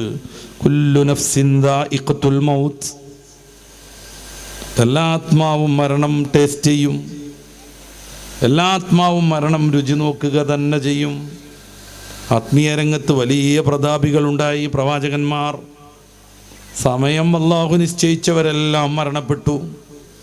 ഈസാ അലൈഹിസ്സലാത്തു വസ്സലാമിൻ്റെ ആയുസ് അള്ളാഹു നിർണയിച്ച് കൊടുത്ത അത്രയ്ക്ക് എത്തിയിട്ടില്ല, അപ്പോൾ അദ്ദേഹവും മരണപ്പെടും. വലിയ വലിയ മഹാന്മാർ ജീവിച്ചു, അവരൊക്കെയും കൃത്യമായ സന്ദർഭത്തിൽ മരണത്തെ സ്വീകരിച്ചു. ഭൗതിക രംഗത്തും വലിയ മിടുക്കന്മാരുണ്ടായി. 500-ലേറെ കണ്ടെത്തൽ നടത്തി തോമസ് ആൽവാ എഡിസൺ, തൻ്റെ മരണത്തെ ഒരു വർഷം പിന്തിപ്പിക്കാനുള്ള കണ്ടെത്തൽ, മരുന്ന്, ഔഷധം ഒരിക്കലും അദ്ദേഹത്തിന് സാധിച്ചില്ല. ആലോചിച്ച് നോക്കി നിങ്ങൾ, 500-ലേറെ കണ്ടെത്തൽ നടത്തിയിട്ടുണ്ട് മൂപ്പരാൾ. അങ്ങനെയാണ് നമ്മളിപ്പോൾ ബൾബിടുന്നത്, അങ്ങനെയാണ് വണ്ടി കയറി നമ്മൾ സഞ്ചരിക്കുന്നത്. ഇതൊക്കെ അദ്ദേഹം കണ്ടുപിടിച്ചതാണ്. 500-ലേറെ കണ്ടെത്തൽ ചെറുതും വലുതും നടത്തിയിട്ട് തൻ്റെ മരണത്തെ ഒരു വർഷത്തേക്ക്, ഒരു മാസത്തേക്ക്, ഒരു ദിവസത്തേക്ക് നീക്കിയിടാൻ അദ്ദേഹത്തിന് സാധിച്ചിട്ടില്ല. ക്യാൻസർ രോഗ ചികിത്സയിൽ റേഡിയേഷൻ ഫലപ്രദമാണെന്ന് കണ്ടുപിടിച്ചത് മാഡം ക്യൂരി എന്നറിയപ്പെടുന്ന സയൻറ്റിസ്റ്റാണ്. അവർക്ക് നോബൽ സമ്മാനം 2 വട്ടം കിട്ടി ഫിസിക്സിൽ. പക്ഷേ റേഡിയേഷൻ വികിരണമേറ്റ് മരിക്കാനായിരുന്നു അവരുടെ യോഗം. മരിച്ചു. അനേക കോടികളെ ക്യാൻസറിൽ നിന്ന് രക്ഷപ്പെടുത്താൻ റേഡിയേഷൻ എങ്ങനെ ഉപയോഗിക്കണമെന്ന് കണ്ടുപിടിച്ചവർ അതേ റേഡിയേഷൻ വികിരണമേറ്റ് മരണപ്പെട്ടു. ഇതാണ് മനുഷ്യൻ. കുല്ലു നഫ്സിൻ ദായിഖത്തുൽ മൗത്ത്. എല്ലാ ശരീരവും ആത്മാവും മരണം രുചി നോക്കും. വഇന്നമാ തുവഫൗന ഉജൂറഹും യൗമൽ ഖിയാമ. അവരുടെ ജീവിതത്തിൽ അധ്വാനിച്ചതിൻ്റെ പ്രതിഫലം കിട്ടുന്നത് ഖിയാമത്ത് നാളിലാണ്. വമൻ സുഹ്സിയ അനിന്നാർ. അന്ന് ആരെങ്കിലും നരകത്തിൽ നിന്ന് ദൂരെയായാൽ, ഉമ്മമാരറിയണം, അന്ന് നരകത്തിൽ നിന്ന് ദൂരെയായാൽ, വഉദ്ഖിലൽ ജന്ന, സ്വർഗത്തിൽ പ്രവേശിക്കാനുമായാൽ, ഫഖദ് ഫാസ്, അവരാണ് വിജയിച്ചവർ. നമ്മളെപ്പോലുള്ള സാധാരണക്കാരുടെ ജീവിത ലക്ഷ്യതാണ് നരകത്തിൽ നിന്ന് ദൂരെയാവണം, സ്വർഗത്തിൽ കയറാനാവണം. ഇതാണ് നമ്മളെപ്പോലെയുള്ള സാധാരണക്കാരുടെ ജീവിത ലക്ഷ്യം. അതിന് എന്തൊക്കെ ചെയ്യണമെന്നതിൻ്റെ കൃത്യമായ വിശദീകരണമാണ് പരിശുദ്ധ ഇസ്ലാം. നരകത്തിൽ നിന്ന് ദൂരെയാവണം. നമ്മുടെ ജീവിതത്തിലേക്ക് ഇങ്ങനെ തിരിഞ്ഞു നോക്കുമ്പോൾ ശുദ്ധമായിരുന്നു എന്ന് ഉറപ്പിക്കാൻ പ്രിയപ്പെട്ട സഹോദരി നിനക്കാവണം. ചെറുപ്പക്കാരാൻ നിനക്ക് സാധിക്കണം. അങ്ങനെ കുറേ മഹാന്മാരുണ്ടായിരുന്നു. മുആദ് ബിൻ ജബൽ റളിയല്ലാഹു അൻഹു 33 വയസ്സിലാണ് മരണപ്പെടുന്നത്. ചെറുപ്പക്കാരനായിരുന്നു, ചുറുചുറുക്കുള്ള യുവാവായിരുന്നു. മരണസംബന്ധമായ ലക്ഷണങ്ങൾ കണ്ടുവന്നപ്പോൾ മഹാനുഭാവൻ നടത്തുന്നൊരു പ്രാർത്ഥനയുണ്ട്. അവകാശം ചോദിച്ചു വാങ്ങലായിരുന്നു അത്. പടച്ച റബ്ബേ, ഞാൻ എൻ്റെ ബുദ്ധി ഉപയോഗപ്പെടുത്തി നിരവധിയായ തോട്ടങ്ങൾ സൃഷ്ടിച്ചെടുത്തില്ല, വലിയ സമ്പത്ത് ഞാൻ സ്വരൂകൂട്ടിയില്ല, നിന്റെ ദീന് പഠിച്ചു ഞാൻ, അത് പ്രചരിപ്പിച്ചു ഞാൻ, അതനുസരിച്ച് ജീവിതം ക്രമീകരിച്ചു ഞാൻ. അതുകൊണ്ട് ഇർഹംനി യാ റബ്ബ്, അല്ലാഹുവേ നിന്റെ കാരുണ്യം എനിക്ക് വേണം, നിന്റെ കാരുണ്യം എനിക്ക് വേണം. ഇതും പറഞ്ഞിട്ട് അവിടുന്ന് നടത്തുന്ന ഒരു പ്രത്യേകമായ വർത്തമാനമുണ്ട്. നമുക്ക് സാധിക്കുമോ അത് എന്നാലോചിക്കണം. വിശുദ്ധനായി ജീവിച്ച് വിശുദ്ധനായി മരണത്തെ കാത്തിരിക്കാൻ ആ ചെറുപ്പക്കാരനെ പ്രചോദിപ്പിച്ചത് എന്താണെന്ന് ഉമ്മമാരെ, സഹോദരിമാരെ നമ്മൾ ആലോചിക്കണം. അദ്ദേഹം വളരെ മനോഹരമായിട്ട് പറയാൻ, മർഹബല്ലിൽ മൗത്ത് മർഹബല്ലിൽ ഹബീബ്, മരണമേ സ്വാഗതം, മരണമേ സ്വാഗതം. മരണത്തിൻ്റെ മലക്കാകുന്ന കൂട്ടുകാരാ അസ്രായീലേ സ്വാഗതം. എങ്ങനെ ഇത് പറയാൻ കഴിയാമെന്ന് ആലോചിച്ച് നോക്കി. പൊതുവേ നമ്മുടെ ശൈലിയാണ്. സൂറത്തുൽ ജുമയുടെ 8-ാമത്തെ വേർഡ് പറഞ്ഞത്, ഇന്നൽ മൗത്തല്ലദീ തഫിറൂന മിൻഹു, മരണത്തിൽ നിന്ന് ഓടി രക്ഷപ്പെടാൻ ശ്രമിക്കുന്നു. പക്ഷേ മുആദ് ബിൻ ജബൽ തങ്ങൾ ഓടി രക്ഷപ്പെട്ടില്ല. മരണത്തെ മാടി വിളിച്ചു, മരണത്തെ മാടി വിളിച്ചു. മർഹബല്ലിൽ മൗത്ത്, മരണമേ സ്വാഗതം എന്ന് അവിടുന്ന് പ്രാർത്ഥന നടത്തി. ജീവിതം കൃത്യമായി മുന്നോട്ടുണ്ടോയാ നമുക്കൊക്കെ സാധ്യമാണത്. കുറേ മഹാന്മാരുടെ മരണത്തെക്കുറിച്ച് വിസ്തരിക്കുന്ന ഗ്രന്ഥങ്ങളുണ്ട്. നേരത്തെ ഞാൻ പരാമർശിച്ച കലമുൽ ഇസ്ലാം കൊടമ്പഴ ഉസ്താദ് തന്നെ എഴുതിയ വഫയാത്തുൽ അഖിയാർ എന്ന ഗ്രന്ഥമുണ്ട്. മഹാന്മാരാകുന്ന കുറേ ആളുകൾ എങ്ങനെ മരിച്ചു എന്നുള്ളത് അതിൽ വിശദീകരിക്കുന്നത്. മഹാന്മാരൊക്കെ എങ്ങനെയാണ് മരണത്തെ സ്വീകരിച്ചത് എന്നാണ് അതിൽ വിശദീകരിക്കുന്നത്. ഇമാമുന ഗസാലി തങ്ങളുടെ മരണം പറയുന്നുണ്ട് അതിൽ. ഗസാലി ഇമാമിൻ്റെ ആത്മാവുമായി മലക്കുകൾ ഉന്നത ലോകത്തേക്ക് പോകുമ്പോൾ അവിടത്തേക്ക് വേണ്ടി അല്ലെങ്കിൽ എന്തൊക്കെ സംവിധാനങ്ങളാണ് ഉണ്ടായതെന്ന് ബഹുമാന്യരാകുന്ന ഇമാം ഷിബിലി ഹബീബായ റസൂലിനെ സ്വപ്നം കാണുമ്പോൾ ചോദിക്കുന്നുണ്ട്. ഗസാലി മരിച്ചല്ലോ, അവിടത്തേക്ക് വേണ്ടി എന്തൊക്കെയാണ് അവിടെ പ്രത്യേകമായ സംവിധാനങ്ങൾ ഉണ്ടാക്കിയതെന്ന്. സല്ലല്ലാഹു അലൈഹി വസല്ലം തങ്ങൾ പറയുന്നു, ഇമാമിൻ്റെ ആത്മാവിനെ സ്വീകരിക്കാൻ ഓരോ വാനങ്ങളിലും മാലാഖമാർ കൂട്ടം കൂടി നിന്നു. അവർ പുഷ്പവൃഷ്ടി നടത്തി, അവർ സ്വാഗതം പാടി. ഞാൻ മൂസാ നബിയെയും ഈസാ നബിയെയും അരികത്തേക്ക് വിളിച്ചു. എൻ്റെ പൂർവിക പ്രവാചകന്മാരാകുന്ന മൂസാ നബിയെയും ഈസാ അലൈഹിസ്സലാത്തു വസ്സലാമിനെയും ഹബീബായി നബി തങ്ങൾ അരികത്തേക്ക് വിളിക്കുന്നു. ഇമാമിൻ്റെ ആത്മാവ് ചൂണ്ടി ചോദിക്കുന്നു, ഇങ്ങനെ ഒരു പണ്ഡിതൻ, സ്വാത്വികൻ, മഹാഗുരു, ഒരു വലിയ സമൂഹത്തിന് കർമ്മശാസ്ത്രത്തിൻ്റെ ഭൂമിക വെട്ടിത്തെളിയിച്ച് 4-5 ഗ്രന്ഥങ്ങൾ അതിപ്രൗഢമായി രചിച്ച മഹാത്മാവ്, സൂഫി വര്യൻ, അൽ മുങ്കിദ് മുനൽ ളലാൽ എന്ന് പറയുന്ന വളരെയേറെ ഹൃദയസ്പർശിയായ ഗ്രന്ഥം രചിച്ചയാൾ, ഇഹ്യാ ഉലൂമുദ്ദീൻ എന്ന പേരിൽ മനുഷ്യൻ്റെ മനസ്സിനെ എല്ലാ കളങ്കങ്ങളിൽ നിന്നും ശുദ്ധീകരിക്കുന്ന അതിവിശുദ്ധമായ 4 വാള്യമുള്ള ഗ്രന്ഥം രചിച്ചയാൾ. ആനായ റസൂൽ ചോദിക്കുന്നു, മൂസാ നബിയെ, ഈസാ നബിയെ, അങ്ങയുടെ ഉമ്മത്തിൽ ഇതുപോലെയുള്ളൊരു പണ്ഡിതൻ കഴിഞ്ഞു പോയിട്ടുണ്ടോ എന്ന്? മൂസാ നബിയും ഈസാ നബിയും സമ്മതിക്കുന്നു, ഇല്ലേ ഇല്ല. മുഹമ്മദ് ഗസാലിയെ താരതമ്യം ചെയ്യാൻ പറ്റുന്ന ഒരു പണ്ഡിതൻ ഞങ്ങളുടെ ഉമ്മത്തിൽ ജനിച്ചിട്ടില്ല എന്ന്. എന്ത് മരണമാണെന്ന് ആലോചിച്ച് നോക്കും നിങ്ങൾ. ഉസ്താദ് അവിടുത്തെ വഫയാത്തുൽ അഖിയാറിൽ ഇത് വിശദീകരിക്കുന്നുണ്ട്. ഗസാലി ഇമാം തൻ്റെ ഭാര്യനെ വിളിച്ചു, കാര്യങ്ങളൊക്കെ പറഞ്ഞു തീർത്തു. ഒരു പെണ്ണ് മരിക്കുന്നു, ഭർത്താവ് മരിക്കുന്നു. ആ സമയത്ത് പെണ്ണിനെക്കുറിച്ച്, ഭാര്യയെക്കുറിച്ച്, സ്ത്രീയെക്കുറിച്ച് ഭർത്താവ് സംതൃപ്തനാണെങ്കിൽ ആ സ്ത്രീ, ഭാര്യ സ്വർഗത്തിലാണെന്ന് ഹബീബിന മുഹമ്മദ് റസൂലുള്ളാഹി. സ്ത്രീ മരിച്ചു പോകുന്നു, ഭാര്യ മരിച്ചു പോകുന്നു, ഭർത്താവിന് അവരെക്കുറിച്ച് പൂർണ്ണ സംതൃപ്തിയാണ്. വെറുപ്പിച്ചിട്ടില്ല, വിഷമിപ്പിച്ചിട്ടില്ല, കാര്യം അറിഞ്ഞു പ്രതികരിച്ചിട്ടേ ഉള്ളൂ. തൻ്റെ കുടുംബവും വീടും മക്കളും സുരക്ഷിതമാവാൻ അവരധ്വാനിച്ചു. ഭർത്താവിനെ കുലുക്കി വിളിച്ചു തഹജ്ജുദ് നിസ്കരിക്കാൻ. ആളെ എഴുന്നേൽക്കണില്ല, തണുപ്പത്ത് പുതപ്പൊക്കെ ശരിയായിട്ട് കിടക്കുകയാണ്. ഇത്തിരി വെള്ളം കൊണ്ടുവന്ന് മുഖത്തേക്കൊക്കെ കുടഞ്ഞു. അങ്ങനെ അദ്ദേഹം എഴുന്നേറ്റ് സുന്നത്ത് നിസ്കരിച്ചു. ഈ സ്ത്രീയെക്കുറിച്ച് റസൂലുള്ളാഹി പ്രാർത്ഥിച്ചത്, റഹിമല്ലാഹു ഇംറഅതൻ, അങ്ങനത്തെ ഭാര്യയ്ക്ക് അല്ലാഹു കാരുണ്യം ചെയ്യട്ടെ എന്നാണ് പുണ്യപ്പൂമാൻ ഹബീബായ നബി തങ്ങളുടെ പ്രാർത്ഥന. പ്രിയപ്പെട്ട ഉമ്മമാരെ, ഫലം ഉറപ്പ്. അങ്ങനെ കാരുണ്യം കിട്ടുന്ന വിഭാഗത്തിലേക്കാവാൻ ഭർത്താവിനോട് ദീനീ വിഷയത്തിൽ കട്ടക്ക് സപ്പോർട്ട് ചെയ്യണം. സുബൈക്ക് എഴുന്നേറ്റ് ഭർത്താവ് പോകാൻ നിൽക്കുമ്പോൾ ചെറുപ്പക്കാരിയാവുന്ന ഭാര്യ, സുബൈക്ക് പോകണ്ട, ഇനിയുണ്ടല്ലോ 6:59 കള ആകണത്, ഇത്തിരി നേരം ഇവിടെ കടന്നോളി എന്ന് പറഞ്ഞ് പിടിച്ചു കിടത്തരുത്. സൂറത്ത് സജദയിൽ സുന്നത്തായ തിലാവത്തിൻ്റെ ആ സുജൂദ് നിർവഹിക്കാനുള്ള ആ ഒരു സന്ദർഭം കഴിഞ്ഞ തൊട്ടുടനുള്ള ആയത്ത്, തതജാഫാ ജുനൂബുഹും അനിൽ മലാജിഅ് യദ്ഊന റബ്ബഹും ഖൗഫൻ വതമഅ. എത്ര നല്ല സുഖമായി ഉറങ്ങുകയാണെങ്കിലും, എത്ര നല്ല സുഖമായി ഉറങ്ങുകയാണെങ്കിലും അവരവരുടെ പാർശ്വത്തെ ബെഡിൽ നിന്ന് പൊക്കും, അവരെഴുന്നേൽക്കും. തതജാഫാ ജുനൂബുഹും അനിൽ മലാജിഅ് യദ്ഊന റബ്ബഹും, അവരവരുടെ സ്രഷ്ടാവിനോട് പ്രാർത്ഥന നടത്തും.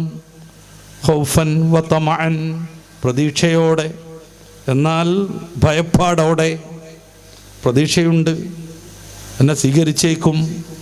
ഭയപ്പാടുമുണ്ട്, എൻ്റെ ഏതൊക്കെയോ അപരാധങ്ങൾ സംഭവിച്ചിട്ടുണ്ട്, അപാകങ്ങൾ സംഭവിച്ചിട്ടുണ്ട്, അതേക്കുറിച്ച് വല്ല ശിക്ഷയുണ്ടാകുമോ എന്ന്. അങ്ങനെയാണ് യഥാർത്ഥ വിശ്വാസി. 100% ഓക്കെയാണെന്ന് അവൻ തെറ്റിദ്ധരിക്കില്ല. എന്നെക്കൊണ്ട് ഒന്നിനും പറ്റൂല എന്നുള്ള നിരാശാബോധമില്ല. 100% ഒന്നിനും പറ്റൂല എന്ന് വിചാരിക്കൂല. പടച്ച റബ്ബിൽ അവൻ പ്രതീക്ഷ വെക്കും.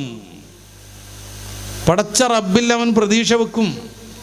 ആ ഒരു വിശ്വാസത്തിൻ്റെ ദാർഢ്യതയിലാണ് കലിമുല്ലാഹി മൂസ അലൈഹിസ്സലാത്തു വസ്സലാമിൻ്റെ മുഅ്ജിസത്ത് കണ്ട് സിഹ്റുകാർ മത്സരിക്കാമെന്നവരെല്ലാവരും ഇസ്ലാമിലേക്ക് കടന്നു വന്നപ്പോൾ ഫിർഔൻ പോയിട്ട് അവരോട് ഭീഷണിപ്പെടുത്തുന്നുണ്ട്. നിങ്ങളുടെ ഇടത് കൈയും വലത് കാലും ഞാൻ ഛേദിക്കും. സുമ്മ ലൗസല്ലിബന്നകും ഫീ ജദ്ഇൻ നഖ്ല, ഈ തപ്പനയുടെ മുകളിൽ കുരിശിൽ തറച്ച് ഞാനിടും. ഇസ്ലാം എന്നിട്ട് മാറിക്കോളി എന്ന് പറയുന്നുണ്ട്. ഇസ്ലാം എന്നിട്ട് പോരേന്ന്. നിങ്ങളെങ്ങാനും മൂസയുടെ മതത്തിൽ തുടരുകയാണെങ്കിൽ ഇടത് കൈ വലത് കാൽ ഇങ്ങനെ ഓപ്പോസിറ്റ് സൈഡിൽ നിന്ന് ഞാൻ വെട്ടിക്കളയും. എന്നിട്ട് വലിയ ഈത്തപ്പനകളിൽ കുരിശിൽ നാട്ടി നിങ്ങളെ സ്ഥാപിക്കും. ഇത് കേൾക്കുന്ന സമയം രാവിലെ മുതൽ വൈകുന്നേരം വരെ ദീന് പഠിക്കാൻ സൗകര്യമുള്ളവരല്ലായിരുന്നു അവർ. അപ്പം അങ്ങോട്ട് ഇസ്ലാമിലേക്ക് വന്നിട്ടേ ഉള്ളൂ. ഇസ്ലാമിൽ ജനിച്ചു വളർന്നവരല്ലായിരുന്നു അവർ നമ്മളെയൊക്കെ പോലെ. ഫറോവയുടെ കിങ്കരന്മാരായിരുന്നു, അവൻ്റെ ജ്യോതിഷികളായിരുന്നു.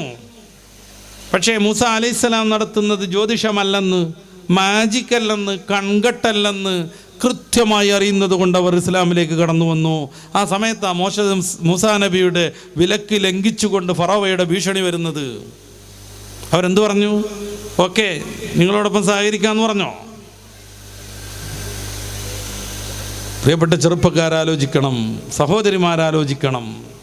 ഒറ്റ വാക്ക്, ഒരൊറ്റ പ്രഖ്യാപനം, ഖാലൂ ലാ ളൈർ, നോ പ്രോബ്ലം. സുഹൃത്ത് ഷുറാൻ്റെ 55 മുതലുള്ള വചനങ്ങളിൽ അത് കാണും. വായിക്കുമ്പോൾ നമ്മുടെ ഹൃദയം പിടച്ചും.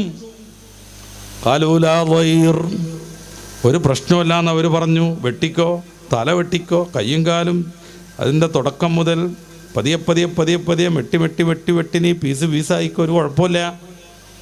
ഖാലൂ ലാ ളൈർ ഇന്നാ ഇലാ റബ്ബിനാ, ഞങ്ങൾ ഞങ്ങളുടെ റബ്ബിലേക്ക് മടങ്ങാൻ. ഇന്നാ നത്മഉ യഗ്ഫിറ ലനാ റബ്ബുനാ ദുനൂബനാ, ഞങ്ങളുടെ റബ്ബ് ഞങ്ങളുടെ പാപം പൊറുക്കുമെന്ന് ഞങ്ങൾ ന്യായമായും പ്രതീക്ഷിക്കുന്നു. അവരങ്ങനെയാണ്. ഞങ്ങളുടെ റബ്ബ് ഞങ്ങളുടെ പാപം പൊറുക്കുമെന്ന് ഞങ്ങൾ ന്യായമായും പ്രതീക്ഷിക്കുന്നു. അതുകൊണ്ട് യാതൊരു പ്രശ്നവുമില്ല, വെട്ടിക്കോളൂ എന്ന് അവർ ഉറക്കെ പറഞ്ഞു. നമ്മൾ പക്ഷെ പലപ്പോഴും കൈമോശം പോകുന്നു ഈ ഒരു ഈമാനിക ദാർഢ്യത. അങ്ങനെയാണ് എൻ്റെ പ്രിയപ്പെട്ട സഹോദരിമാരെ കൂടുതൽ കൂടുതൽ സമയം നമ്മൾ വെറുതെ നശിപ്പിച്ചുകൊണ്ടിരിക്കുന്നത്. റസൂലുള്ളാഹി സ്വല്ലല്ലാഹു അലൈഹി വസല്ലം തങ്ങൾ ഷഅബാനിൻ്റെ മഹത്വം പറഞ്ഞത് റജബിൻ്റെയും റമളാനിൻ്റെയും ഇടയിൽപ്പെട്ടിട്ട് ശ്രദ്ധിക്കാതെ പോകുന്നൊരു മാസം എന്നാണ്. ആ ശ്രദ്ധ വിടരുത്. ഈ ഹദീസ് നിർദ്ധാരണം ചെയ്ത് 10-15 പോയിന്റുകൾ ഇബ്നു റജബുൽ ഹംബലി റളിയല്ലാഹു അൻഹുവിനെ പോലെയുള്ളവർ അവരുടെ പല ഗ്രന്ഥങ്ങളിലും ത്വായിഫ് പോലെയുള്ള ഗ്രന്ഥങ്ങളിൽ വിശദീകരിക്കുന്നുണ്ട്. ഞാനത് കൂടുതൽ പറയല്ല. ഇന്ന് മുതൽ നമ്മുടെ ഖുർആൻ പാരായണം സജീവമാകണം. നമ്മൾ ഏത് ഖത്തം ഓതിക്കൊണ്ട് എവിടെ എത്തി, ആ ഖത്തം ഇന്നും നാളെയൊക്കെ ആയിട്ട് ഓതി തീർക്കണം. എന്നിട്ട് ഷഅബാനിൽ തന്നെ മറ്റൊരു ഖത്തം കൂടെ ഓതി തീർക്കാൻ നമ്മൾ സമയം കണ്ടെത്തണം. ഭരണത്തെ പറ്റി ഇനി ഇങ്ങനെ പറഞ്ഞ് ബോറടിപ്പിക്കണ്ടല്ലോ. ഖുർആൻ ശുപാർശ ചെയ്യുമെന്ന് ഹബീബായ റസൂൽ നമ്മളെ പഠിപ്പിച്ചതാണ്. ആ ഖുർആൻ നമുക്ക് വേണ്ടി വാദിക്കാൻ വരണം.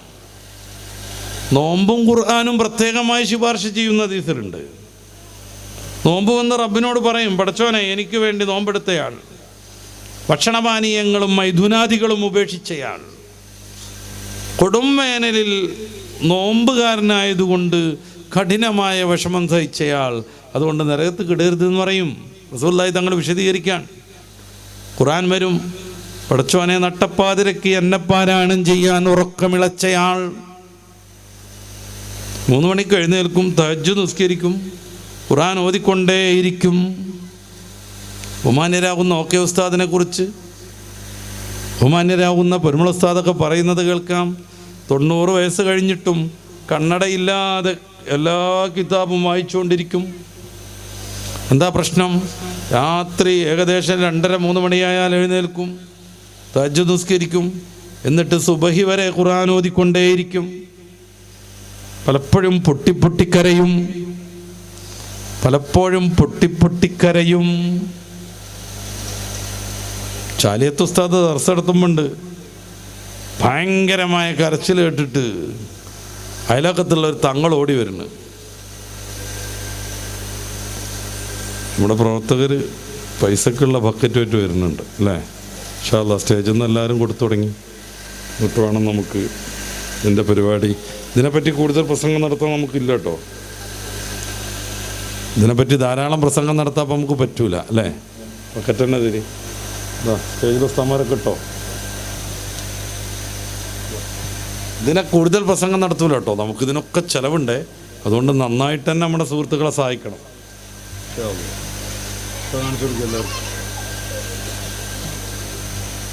അൽഹംദുലില്ലാ. പുറത്തുണ്ട് ഇല്ല, അവരെടുത്തിട്ടില്ല ഒന്നുള്ളൂ, പിന്നെ തന്നോളൂ ഇൻഷാ അല്ലാഹ്. ആ സ്ത്രീകളുടെ അടുത്ത് കുട്ടികളാരെങ്കിലും ചെല്ലണം. ഈ കുറേ സമയം അതിനു വേണ്ടി ചിലവഴിക്കാനാവില്ല കേട്ടോ ഈ വയല്. അതിൻ്റെ ഇടയിൽ ഇങ്ങനെ പിരിവ്. മുത്തഖീങ്ങളെ കുറിച്ച് ഖുർആൻ പറയുന്നൊരു സ്ഥലമുണ്ട്. അവർക്ക് വേണ്ടി വിശാലമായ സ്വർഗം അള്ളാഹു തുറന്നു വെച്ചതും പറയുന്നുണ്ട്. അതങ്ങനെ കൊടുത്തുകൊണ്ടിരിക്കുമ്പോൾ അത് ശ്രദ്ധിക്കുക കേട്ടോ, വേഗം പിരിക്കല്ലേ. ഇതും കൂടി പറയുമ്പോൾ തന്നെ പിരിച്ചാൽ മതി. സാരിഉല മഗ്ഫിറത്തിൻ റബ്ബിക്കും ജന്നത്ത് എന്ന് പറയുന്ന സൂറത്ത് ആലിമ്രാൻ്റെ 133 മുതലുള്ള വാക്യങ്ങൾ നമ്മൾ പലപ്പോഴും കേട്ടതാണ്.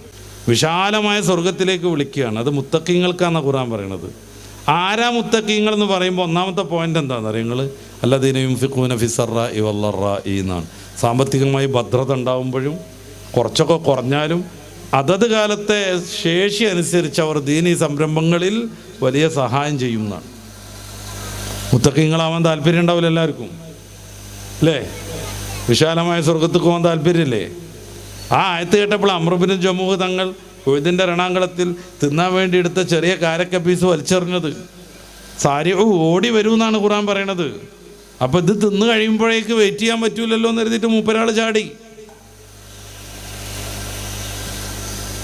അപ്പോൾ നമുക്കൊക്കെ മുത്തഖീങ്ങളാവാൻ സാധ്യമാണ് എന്ന് തെളിയിക്കുന്ന ആയത്തുകളാണത്.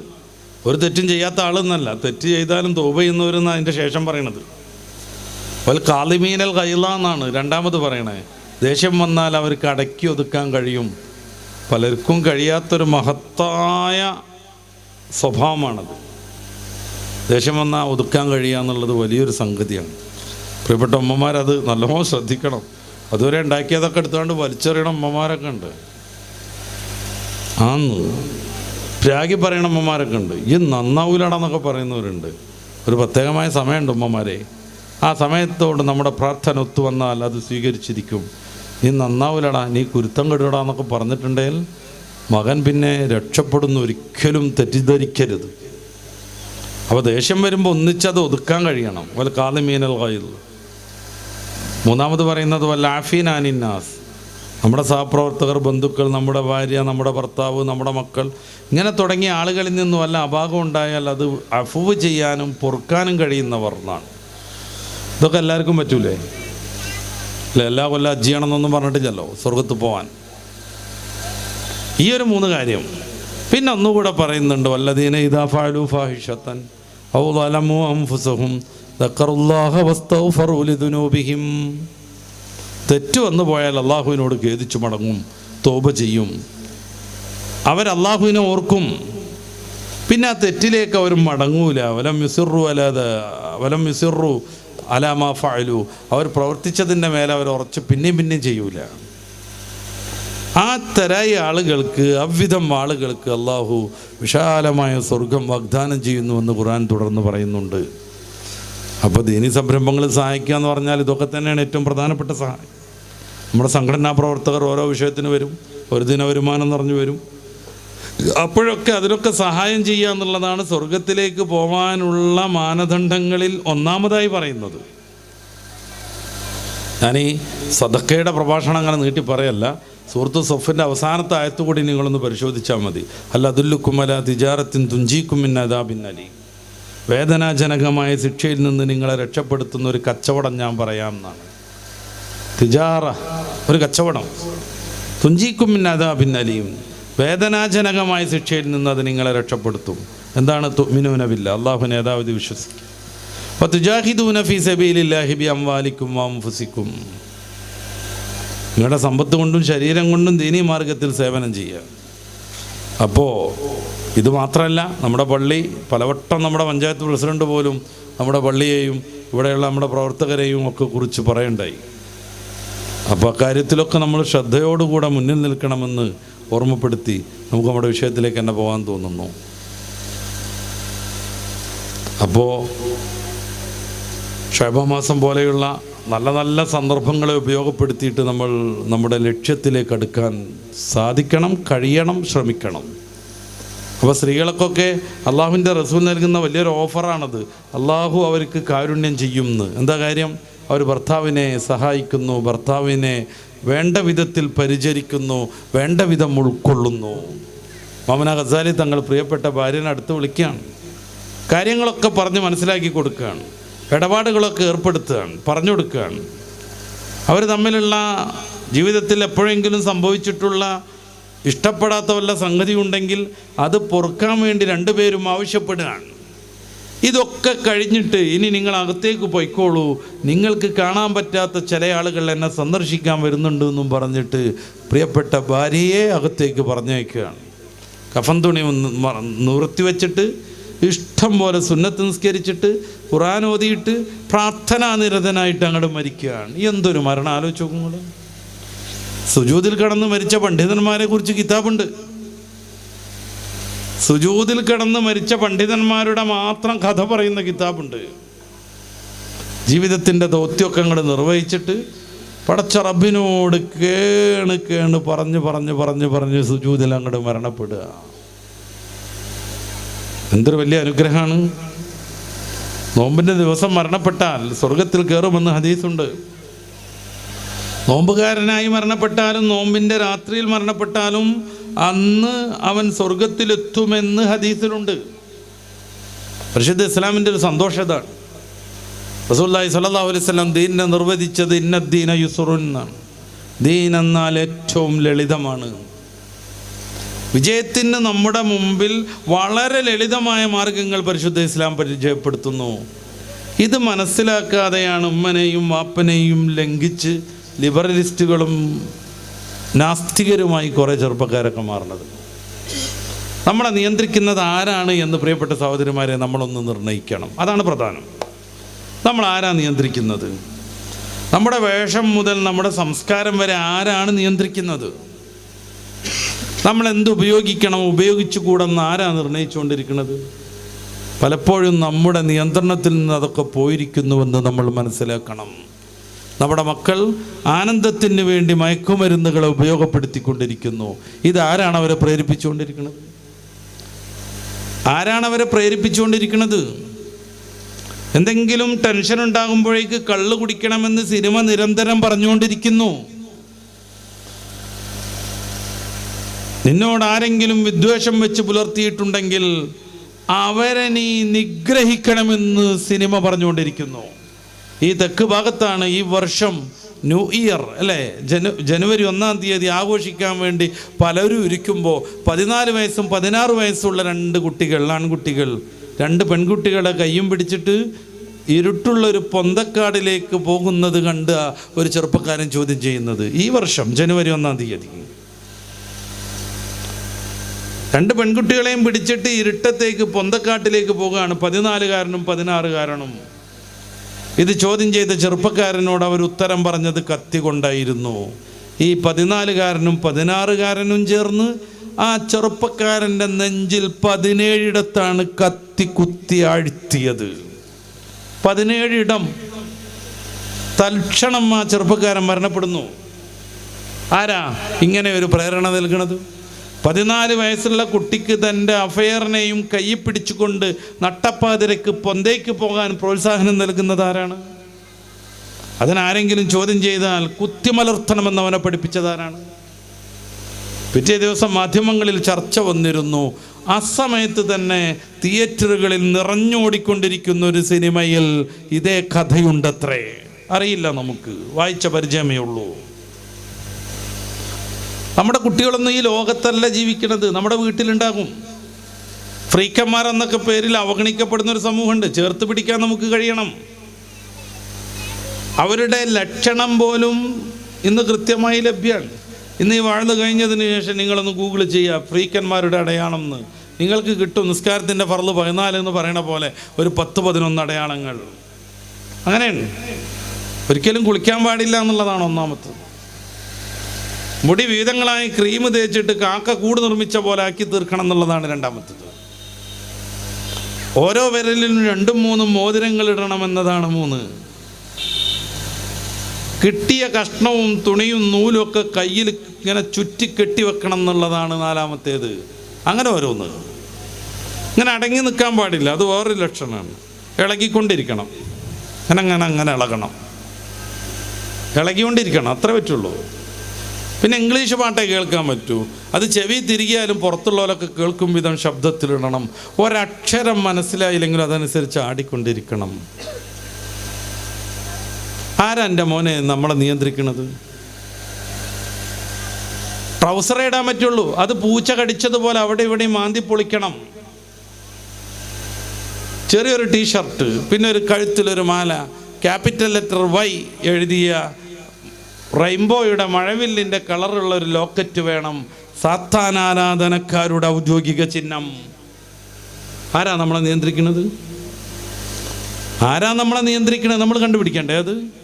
ഷാബാനിൻ്റെ വിശുദ്ധമായ രാത്രിയിൽ എന്നിട്ട് ആടിക്കൊണ്ടിരിക്കുക, ജീവിതം ഫുള്ള് ഇതന്നെ പരിപാടി, ആടിക്കൊണ്ടിരിക്കുക. ഇത് നമ്മുടെ സംസ്കാരമല്ലെന്ന് പറയുമ്പോൾ പാവപ്പെട്ട മക്കൾക്ക് ഉൾക്കൊള്ളാൻ പോലും കഴിയുന്നില്ല. ഇസ്ലാമും നിസ്കാരവും പള്ളിയൊക്കെ അവിടെ നിൽക്കട്ടെ, ഒരു വലിയ കമ്പനിക്കാർ നിങ്ങളെ ഇൻ്റർവ്യൂവിന് ക്ഷണിക്കുന്നു, അവിടെ മാനേജറാവാൻ. ഒരു കുട്ടി നല്ല SSFകാരെ പോലെ ഫുൾ സ്ലീവ് ഷർട്ടും നന്നായിട്ട് ഡ്രസ്സും അലക്കി തേച്ച കുപ്പായവും നല്ല ഫാൻസൊക്കെ ഇട്ട് മുടിയൊക്കെ ചീകി പാകപ്പെടുത്തിയിട്ട് അവൻ്റെ വിദ്യാഭ്യാസ യോഗ്യത തെളിയിക്കുന്ന ഫയലുമായി ചെല്ലുന്നു. അവിടെ ഇൻ്റർവ്യൂവിന് ആയിട്ടിരിക്കുന്ന ആളുകൾ അത് പരിശോധിക്കുന്നു, അവരത് മാറ്റിവെക്കുന്നു. അത് കഴിഞ്ഞ് വേറൊരുത്തൻ ചെല്ലാണ്, ഞാൻ നേരത്തെ പറഞ്ഞതുപോലെ അങ്ങനെ പോണ്, ആടി ഇങ്ങനെ പോണവൻ. ഇതിലാരെയാണ് ആ കമ്പനിക്കാർ അവരുടെ ജോലി ചെയ്യാൻ അവരുടെ കമ്പനി നോക്കി നടത്താൻ നിർണ്ണയിക്കുക? നമ്മൾ ആഹാരം നിൽക്കട്ടെ,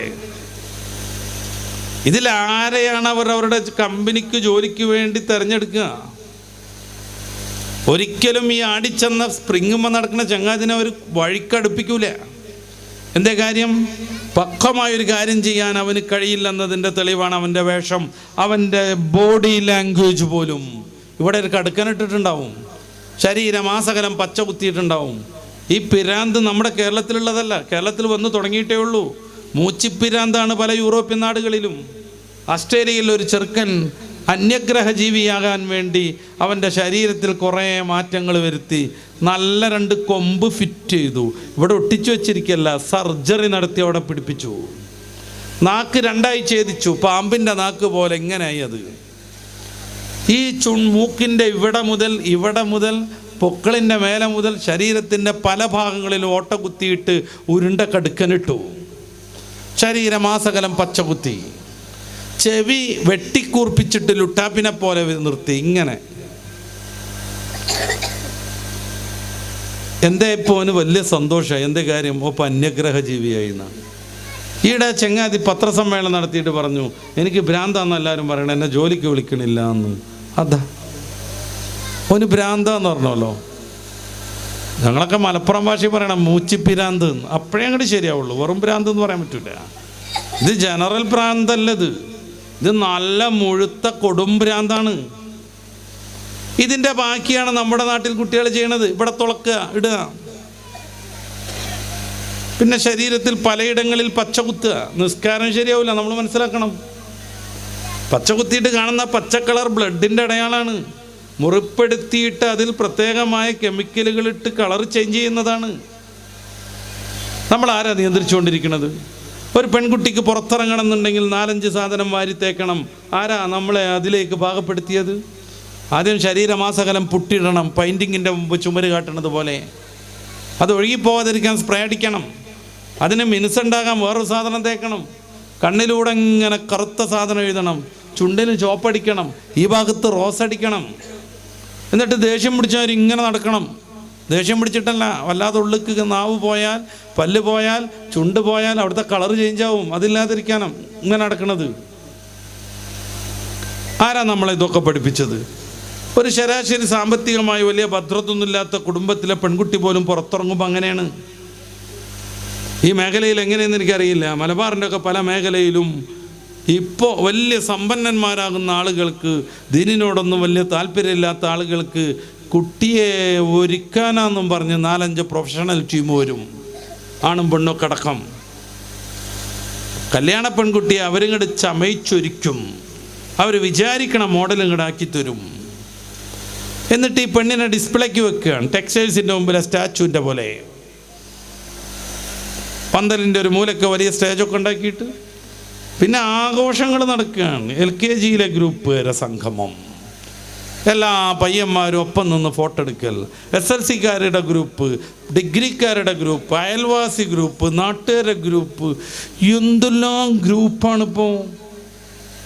എല്ലാ ഗ്രൂപ്പും 10 മിനിറ്റ് വീതം നോക്കാൻ നിന്നാൽ 24 മണിക്കൂർ തികയില്ല.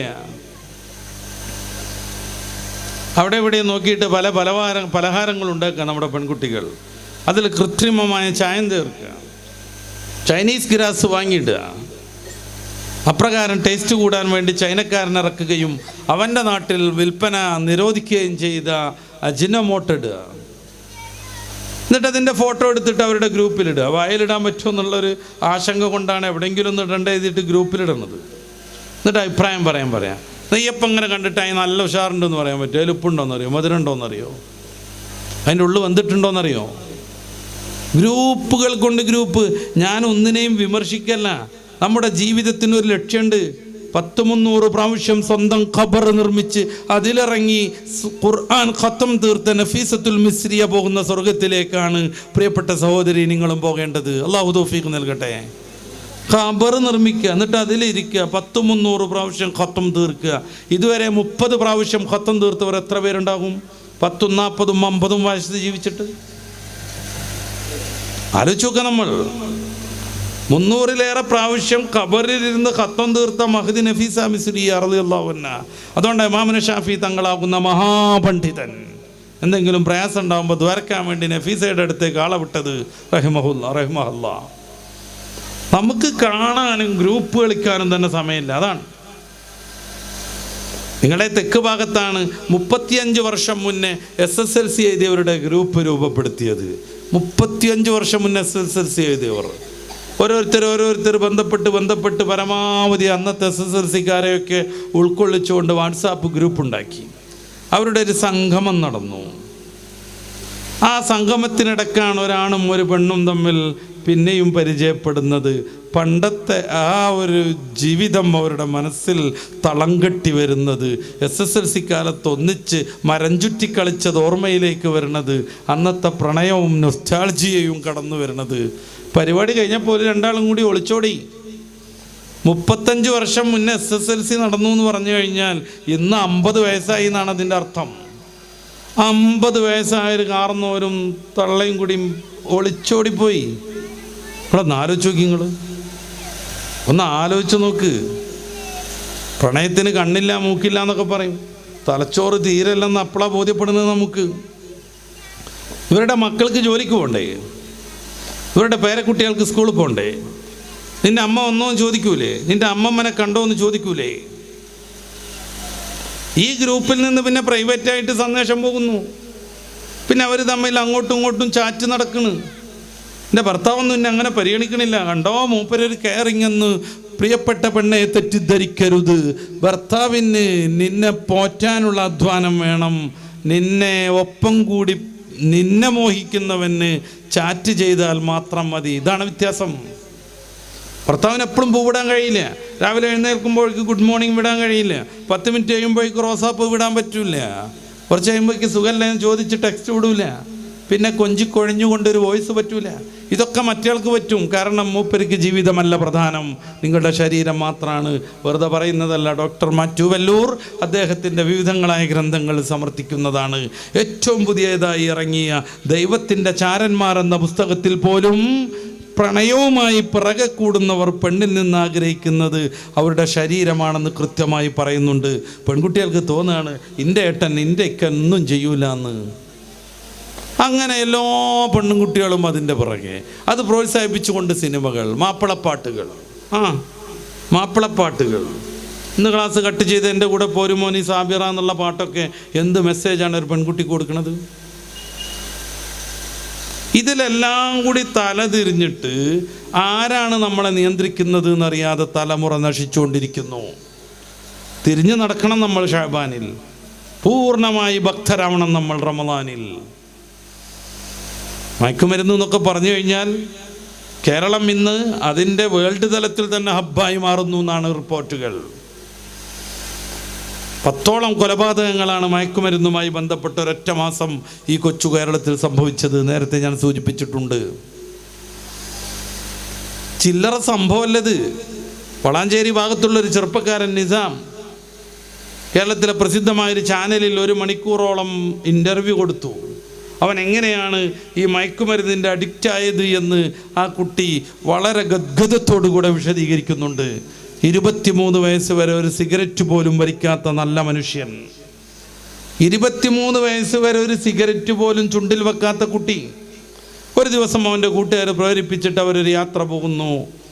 മുംബൈയിലെ റെഡ് സ്ട്രീറ്റിലേക്കല്ല, വലിയ വലിയ സൗകര്യങ്ങളും ആർഭാടത്തിൻ്റെ സംവിധാനങ്ങളും കാസിനോകളുമുള്ള വേറെ ഏതെങ്കിലും സിറ്റിയിലേക്കല്ല, നമ്മുടെ കോഴിക്കോട്ടേക്ക്. കടപ്പുറം കണ്ട് കാറ്റുകൊണ്ടിരിക്കുന്ന സമയത്ത് അവൻ്റെ ഒരു കൂട്ടുകാരൻ MDMA ഇത്തിരി കൊടുത്തിട്ട് ഇതൊന്ന് ഉപയോഗിക്കാൻ പറയുന്നു.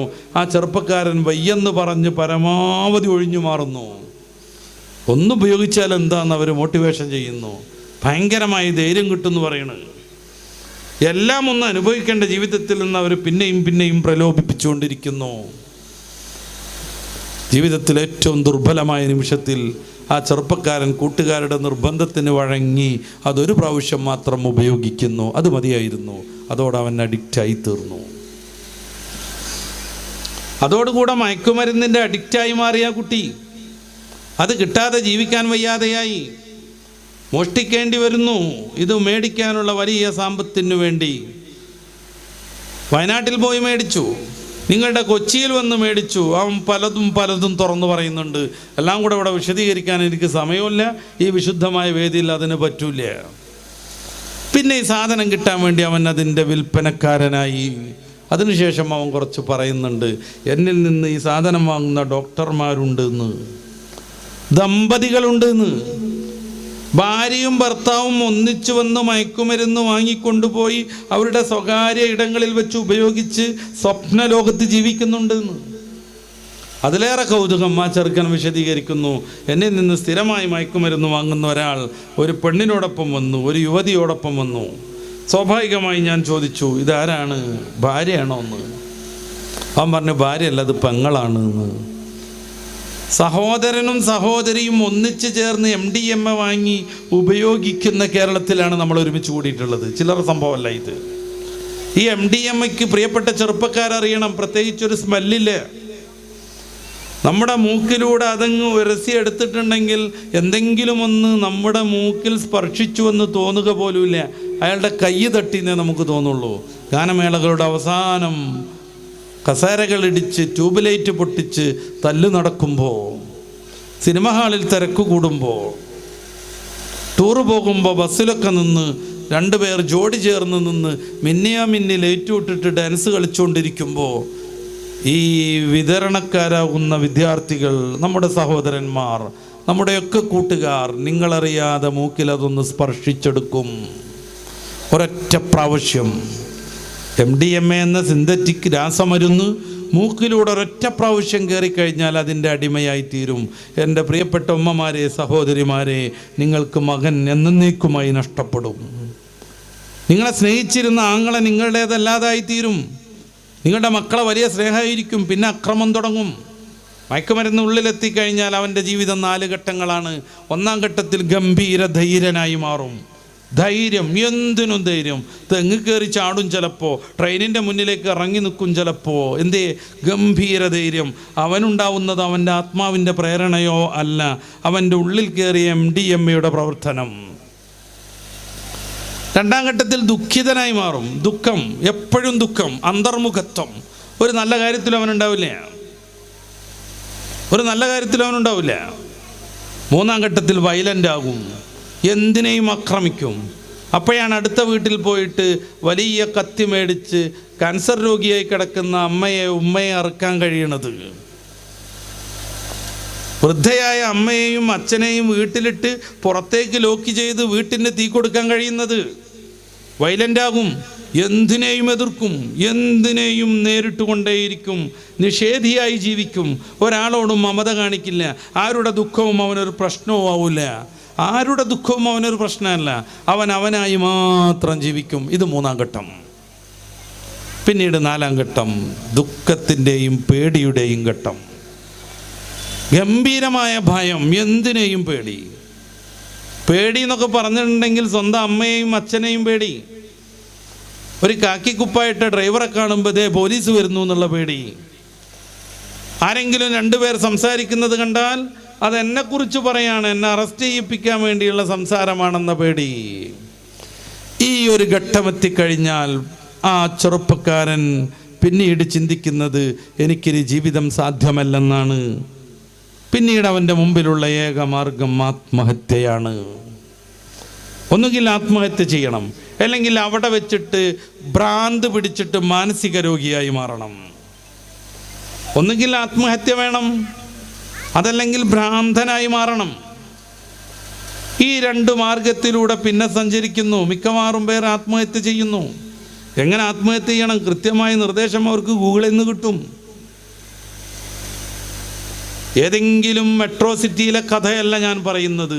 നമ്മുടെയൊക്കെ ഗ്രാമങ്ങളിൽ സുലഭമാണ് ഇത്തരം സിന്തറ്റിക് രാസമരുന്നുകൾ.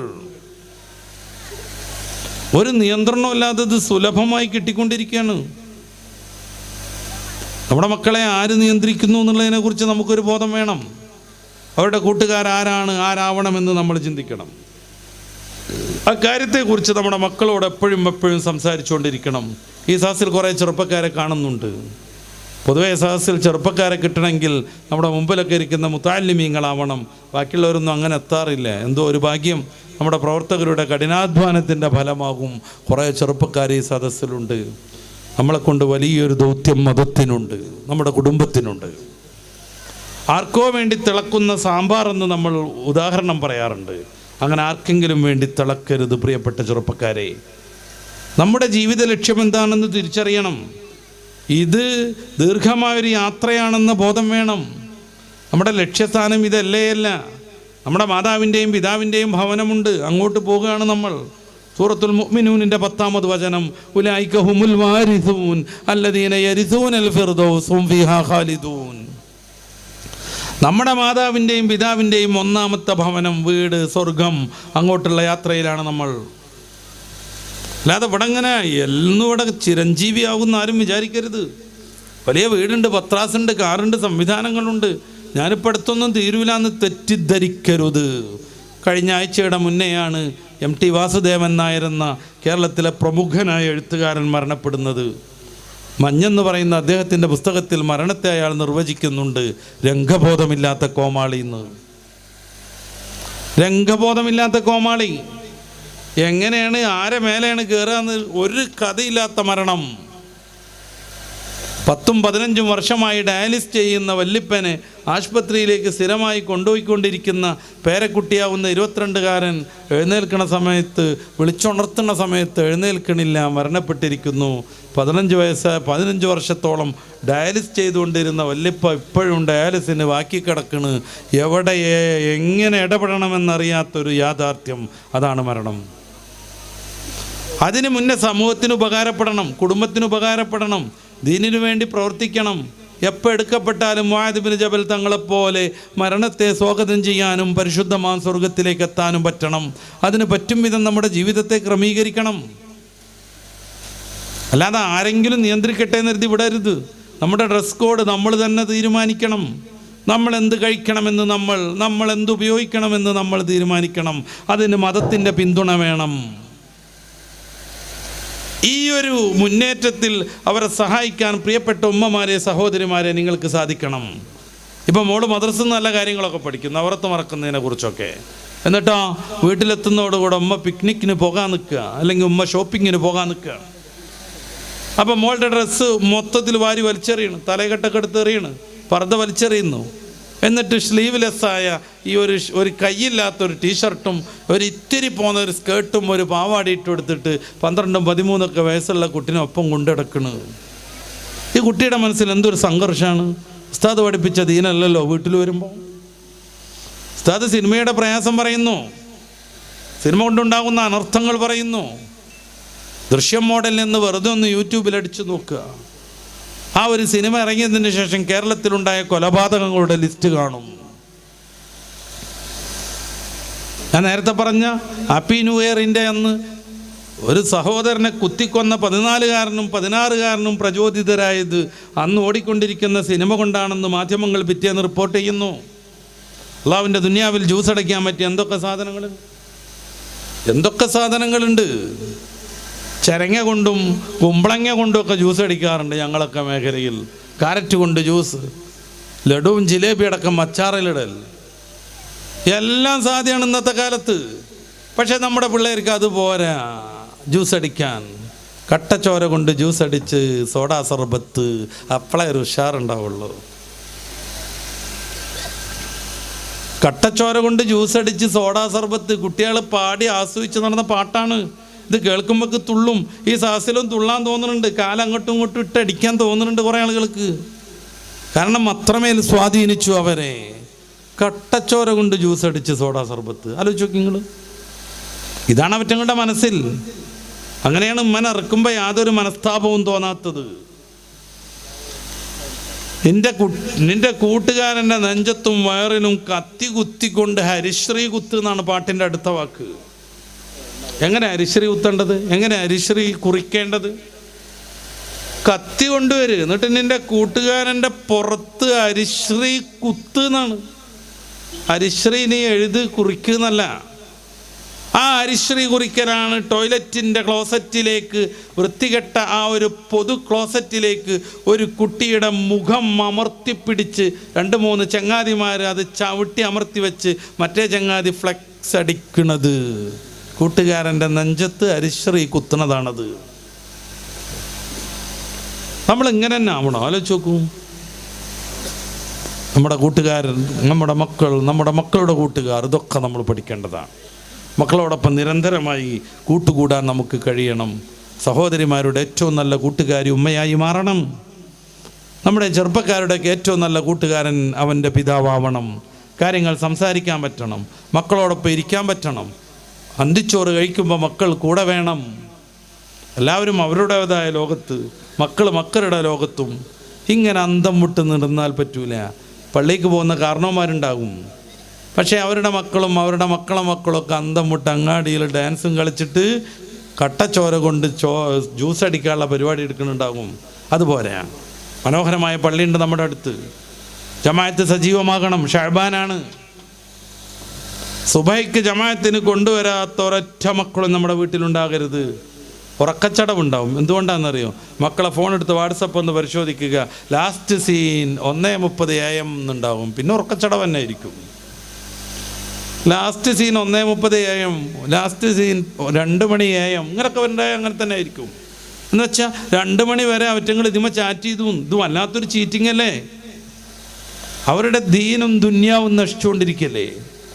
നേരത്തെ കടത്തി ഉറക്കണം. നെറ്റുള്ള മൊബൈലുമായി നമ്മുടെ മക്കളെ റൂമിനകത്തേക്ക് പോകാൻ സമ്മതിക്കരുത്. വൈകുന്നേരം ആകുമ്പോൾ ഫോണിൻ്റെ നെറ്റൊക്കെ ഓഫാക്കണം. അത് വെക്കാൻ കോമണായൊരു മേശ വേണം, എന്തെങ്കിലും സംവിധാനം വേണം. അതിൽ വെച്ചത് പൂട്ടിയിടിക്കണം. എന്തെങ്കിലും അർജൻറ്റായ കോള് മോൾക്ക് വരാണ്ടെങ്കിൽ ഉമ്മൻ്റെ നമ്പർക്ക് വിളിക്കട്ടെ. ഉമ്മയും വാപ്പയും ഉണർന്നു പോകുന്നു കരുതിയിട്ട് അടിയിലെ ഡോറ് തുറക്കാതെ മുകളിലെ നിലയിൽ കയറി ഡോറ് തുറന്നിട്ട് തൻ്റെ ബെസ്റ്റിയെ സ്വീകരിക്കണ പെൺകുട്ടി ഉണ്ടാകുന്നത് എങ്ങനെയാണ്? തൻ്റെ ബെസ്റ്റിയെ സ്വീകരിക്കുന്ന പെൺകുട്ടി ഉണ്ടാകുന്നത് എങ്ങനെയാണ്? അവർക്ക് എങ്ങനെ ഇൽഹാം കിട്ടുന്നുണ്ടോ? ഈ സമയത്ത് അവൻ വരും വാതിൽ ഉറക്കണം? ഇല്ല. ഈ സംഗതിക്ക് അവരങ്ങനെ വിളിച്ചുകൊണ്ടിരിക്കും. തരിപ്പിലിങ്ങനെ പടക്കും പോലെ ആവേശപൂർവ്വം ഫോൺ എടുക്കും. ദേ ബെസ്റ്റ് വിളിക്കണ്, മേലെ കയറലായി, പടപടാ വാതിൽ തുറക്കലായി, പിന്നെ അതും ഇതൊക്കെ ആയി. വീട്ടിൻ്റെ അകത്ത് ഈ സംവിധാനം, നെറ്റുള്ള സാധനം നമ്മുടെ വീട്ടിൽ റൂമിനകത്തേക്ക് പ്രവേശിപ്പിക്കരുത്. പഠനാവശ്യാർത്ഥം കമ്പ്യൂട്ടറിൽ നെറ്റ് കണക്ഷൻ വേണമെങ്കിൽ അത് ഡൈനിങ് ഹാളിൽ സംവിധാനിക്കണം. ഇത് ഞാനൊക്കെ ഏതോ 6-ാം നൂറ്റാണ്ടിലെ വർത്താനം പറയരുത്. ഓസ്ട്രേലിയയിൽ കുട്ടികൾ പഠിക്കുന്ന സമയത്ത് ഈ സാധനം തൊടാൻ പാടില്ലെന്ന് നിയമം വന്നു. കൊറോണ പിടിച്ചിട്ട് ഫിസിക്കലി ക്ലാസ് സാധ്യമാവൂലെങ്കിൽ ദേശീയ ടെലിവിഷനിലൂടെ ക്ലാസ് നടക്കുമെന്നവർ പ്രഖ്യാപിച്ചു. ദേശീയ ടെലിവിഷനിലൂടെ ഓസ്ട്രേലിയയിലെ ദൂരദർശനിലൂടെ ക്ലാസ് നടക്കും. 10 മണി മുതൽ 10:30 വരെ സയൻസ് +2, അത് കഴിഞ്ഞാൽ കൊമേഴ്സ് +2, ഇങ്ങനെ വരും. അല്ലാതെ മൊബൈലിന് അത് വിട്ടുകൊടുക്കൂല. കാര്യം കൊറോണ കൊണ്ടാണ് കുട്ടികളൊക്കെ ഇതിൻ്റെ അഡിക്റ്റുകളായത്. അങ്ങനെയാണ് 14-കാരനാകുന്ന ഒരു യത്തീം കുട്ടി അവൻ്റെ ഫോണിലെ നെറ്റ് മൊത്തം ഉപയോഗിച്ച് തീർന്നു. സ്വാഭാവികമായിട്ടും ആ തരിപ്പ് മാറാത്തോണ്ട് അവൻ പറഞ്ഞു ഉമ്മാനോട് ഫോൺ കൊടുക്കാൻ. ഉമ്മ പറഞ്ഞു ഇനി വേണ്ട, എത്ര നേരം നീ ഉപയോഗിച്ചു. അവന് വേണ്ട അന്നം ഓരോന്നോരോന്ന്, ഇഷ്ടപ്പെട്ട ഭക്ഷണം ഓരോന്നോരോന്ന് ആ പാവപ്പെട്ട ഉമ്മ തയ്യാറാക്കി. ഇത്തിരി നേരം ഒന്ന് വിശ്രമിക്കാമെന്ന് കരുതിയിട്ട് ഉച്ചക്ക് അവരൊന്ന് ഉറങ്ങാൻ കിടന്നു. ഫോൺ കൊടുക്കാത്ത ദേഷ്യം മോൻ നിർവഹിച്ചത് അടുക്കളയിൽ പോയി കറിക്കത്തി കൊണ്ടുവന്ന ഉമ്മയുടെ നെഞ്ചിൽ, ആ ഉമ്മയുടെ കഴുത്തിൽ കുത്തിക്കയറ്റിയിട്ടാണ്. ഫോട്ടോയുണ്ട്, ഒരു അന്യപെണ്ണിൻ്റെ കഴുത്ത് മുറിപ്പെട്ട് കിടക്കുന്നത് കാണുന്നത് നമുക്ക് അനുവദനീയമല്ല. അതുകൊണ്ട് ഞാനിവിടെ പ്രദർശിപ്പിക്കുന്നില്ല. ഇത് ലഹരിയെപ്പോലത്തെ ഒരു ലഹരിയായി മാറുന്നു.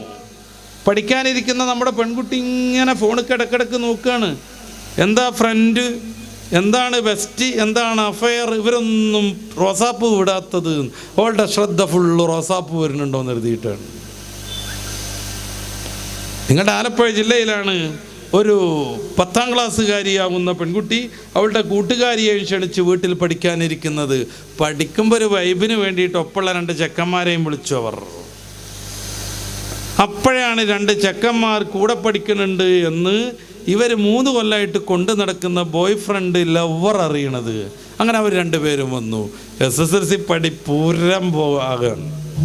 SSLC പഠിപ്പ് ഇങ്ങനെ പൊടി പൂരാകാൻ പോവുകയാണ്. കാരണം 2 പെൺകുട്ടികൾ അവരെ ഔദ്യോഗികമായിട്ട് വിളിച്ച് വരുത്തിയ 2 ക്ലാസ്മേറ്റ്സ് ആവുന്ന ആൺകുട്ടികൾ.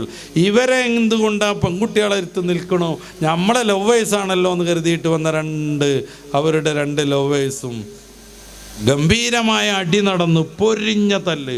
അങ്ങനെയാണ് നാട്ടുകാരിടപെടുന്നത്, അങ്ങനെയാണ് പേപ്പറിൽ വാർത്ത വരുന്നത്. എത്ര പെൺകുട്ടികൾ നശിച്ചു പോണു. ഇവരൊക്കെ പിന്നീട് എത്തിപ്പെടുന്നത് സോണാഗാച്ചി പോലെയുള്ള വേശ്യത്തെരുവിലാണ്. ഭർത്തൃമതിയായൊരു പെണ്ണിനെ പ്രണയിച്ചൊപ്പം കൂട്ടുന്നത് അവൾക്കൊരു ജീവിതം നൽകാനല്ല. ഉമ്മമാരെ, പെങ്ങന്മാരെ നമ്മൾ ആലോചിക്കണം. മറിച്ച് ആവശ്യാനുസരണം ഉപയോഗപ്പെടുത്തിയിട്ട് സോണാഗച്ചിയിലും മറ്റും കൊണ്ടുപോയി വിൽപ്പനയ്ക്ക് വെക്കാനാണ്. വെറുതെ തട്ടിവിടുന്നതല്ല. ഇതാണ് കഥ. അങ്ങനെ കുറേ കുട്ടികളുണ്ട് ഇவ்விധത്തിൽ നശിപ്പിക്കപ്പെട്ടവർ. 4 പ്രാവശ്യം ഗർഭമുണ്ടായിട്ടും അബോർഷൻ ചെയ്യിപ്പിക്കപ്പെട്ട പാലക്കാട്ടുകാരിയാകുന്ന നല്ല മുസ്ലിം പെൺകുട്ടിയുണ്ട്. ഒരു നായർ ചെക്കനോടൊപ്പം അവൾ ഒളിച്ചോടിയതായിരുന്നു. 4 പ്രാവശ്യം ഗർഭമുണ്ടായി, 4 പ്രാവശ്യവും അബോർഷൻ ചെയ്യിപ്പിച്ചു. ആ പെൺകുട്ടി ചോദിക്കുന്നുണ്ട്, നിങ്ങളുടെ അമ്മയ്ക്ക് 4 പ്രസവിക്കാമെങ്കിൽ എനിക്കെന്തേ ഒന്നും പറ്റൂലേ എന്ന്. അക്രമം തുടങ്ങി, ബൈക്കിൽ നിന്ന് വീഴ്ത്തൽ തുടങ്ങി.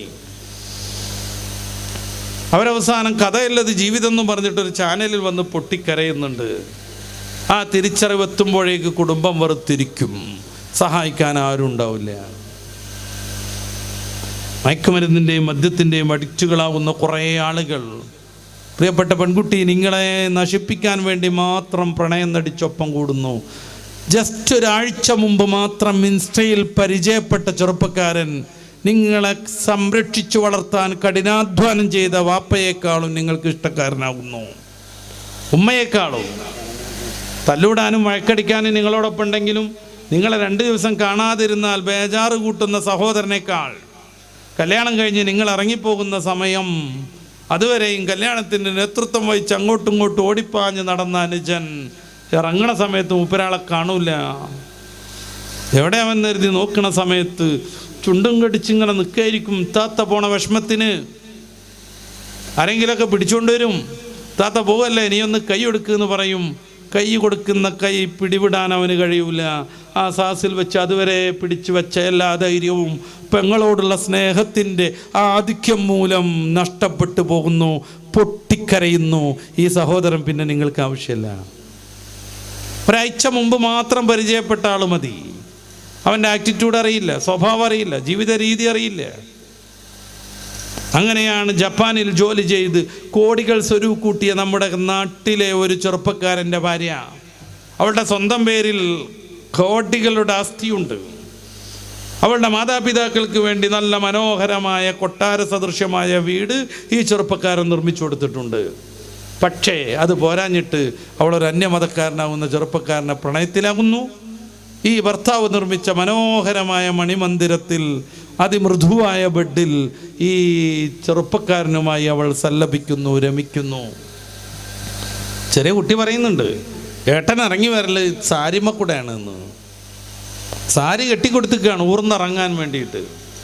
അവസാനം അവൾ ചാടിപ്പോകുന്നു. ഹാർട്ട് അറ്റാക്ക് നടന്നിട്ട് ബൈപ്പാസ് നടത്തി ഇനിയും കാശ് ചെലവുള്ള ചെറുപ്പക്കാരൻ, 8-10 ക്രിമിനൽ കേസുകളിൽ പ്രതിയായവൻ, 8-10 ക്രിമിനൽ കേസുകളിൽ പ്രതിയായവൻ, നന്നായി നിസ്കരിക്കുന്ന, ദീനു പാലിക്കുന്ന, കോടീശ്വരനാകുന്ന, സുമുഖനും സുന്ദരനുമായ ചെറുപ്പക്കാരൻ ഇറങ്ങിപ്പോവുകയാണ്. എങ്ങോട്ടാ യാത്ര? തലശ്ശേരി കോടതിയിൽ വെച്ച് മോളെ ഫാഹി പോകല്ലേ എന്നും പറഞ്ഞിട്ട് ഹൃദയം പൊട്ടി നെഞ്ചത്തടിച്ച് പോലീസുകാരുടെ നിയന്ത്രണം ഭേദിച്ച് മോളെ പിടിച്ചുകൊണ്ടുവരാൻ ഓടിപ്പാഞ്ഞ് നടക്കുന്ന ചെറുപ്പക്കാരനാകുന്ന ഒരു പിതാവിൻ്റെ ചിത്രം നിങ്ങളുടെയൊക്കെ മനസ്സിൽ ചിലപ്പോൾ എപ്പോഴും ഉണ്ടാകും. കോടീശ്വരൻ കോടതിയിലേക്ക് വന്നത് ബെൻസിൻ്റെ ഏറ്റവും മുന്തിയ കാറിൽ. ആകെ ഒരു സന്താനം മാത്രം, ആണും പെണ്ണുമായിട്ട് അവൾ. ആകെ ഒരു സന്താനം മാത്രം. ഈ സ്വത്തിൻ്റെ മൊത്തം ഉടമസ്ഥയാകേണ്ട പെൺകുട്ടി പക്ഷേ തെങ്ങ് കയറ്റക്കാരനോട് ഇഷ്ടം കൂടുന്നു. അവർ വിളിച്ച വാടക ജീപ്പിൽ കയറിപ്പോകുന്നു. വീട് പഴയ ഫ്ലെക്സ് കൊണ്ട് ചുമരും റൂഫും നിർമ്മിച്ച് അടിയിൽ ചാണകമെഴുകിയ ഒരു ചാളപ്പൊര, അതിലേക്ക് പോകുന്നു. എവിടെ നമുക്ക് പഴച്ചു പോണത്? ഇതുകൊണ്ടാണ് നമ്മുടെ ലക്ഷ്യം നമ്മൾ നിയന്ത്രിക്കണമെന്ന് ഞാൻ പറയണത്, നമ്മൾ പറയേണ്ടത്. സിനിമക്കാരാവരുത്. ന്യൂജൻ സിനിമകളിൽ മുസ്ലിം പെൺകുട്ടിയെ എങ്ങനെയെങ്കിലും അടിച്ചുകൊണ്ട് പോകുന്നതിനെ കുറിച്ചാണ് ഒരു 4-5 വർഷം മുന്നേ വരെയും വ്യാപകമായി ചർച്ച ചെയ്തത്. എന്നിട്ട് ജീവിക്കണം മനോഹരമായിട്ട്. എത്ര പ്രയാസമുണ്ടെങ്കിലും പിന്നീട് സന്തോഷം കണ്ടുപിടിക്കണം. ഇതിൽ തെറ്റിദ്ധരിക്കരുത്. അത് സിനിമയാണ്, അത് ജീവിതമല്ല.